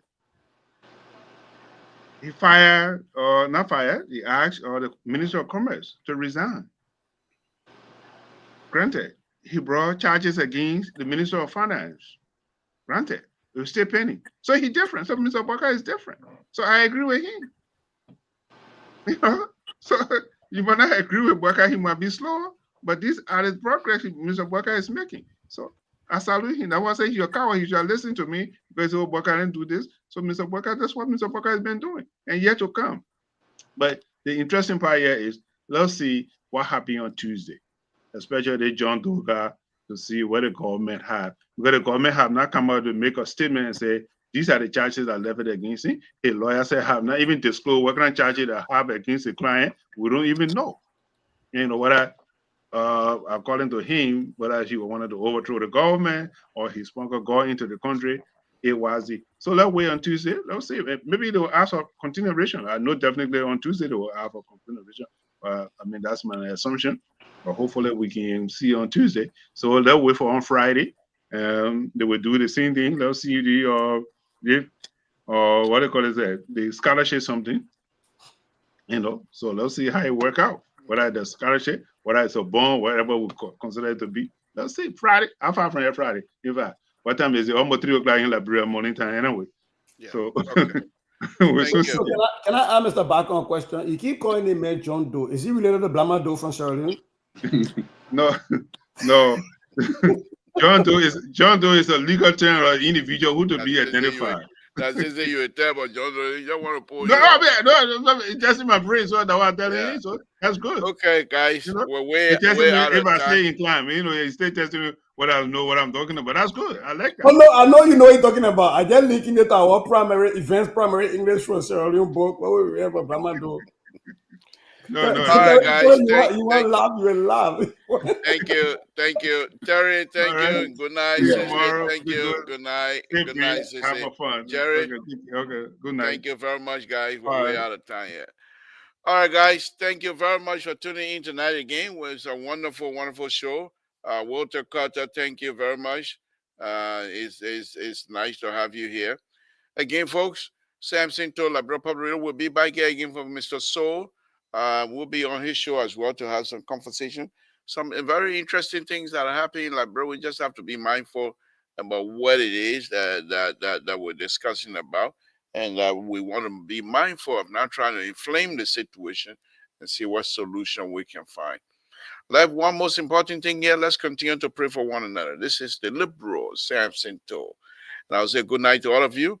Let's try it again tomorrow and see how far we go. With that, please stay safe tonight. Again, let's pray for one another. Good night, folks.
Ateito na lukio na kati ya Kinshasa mobimba mama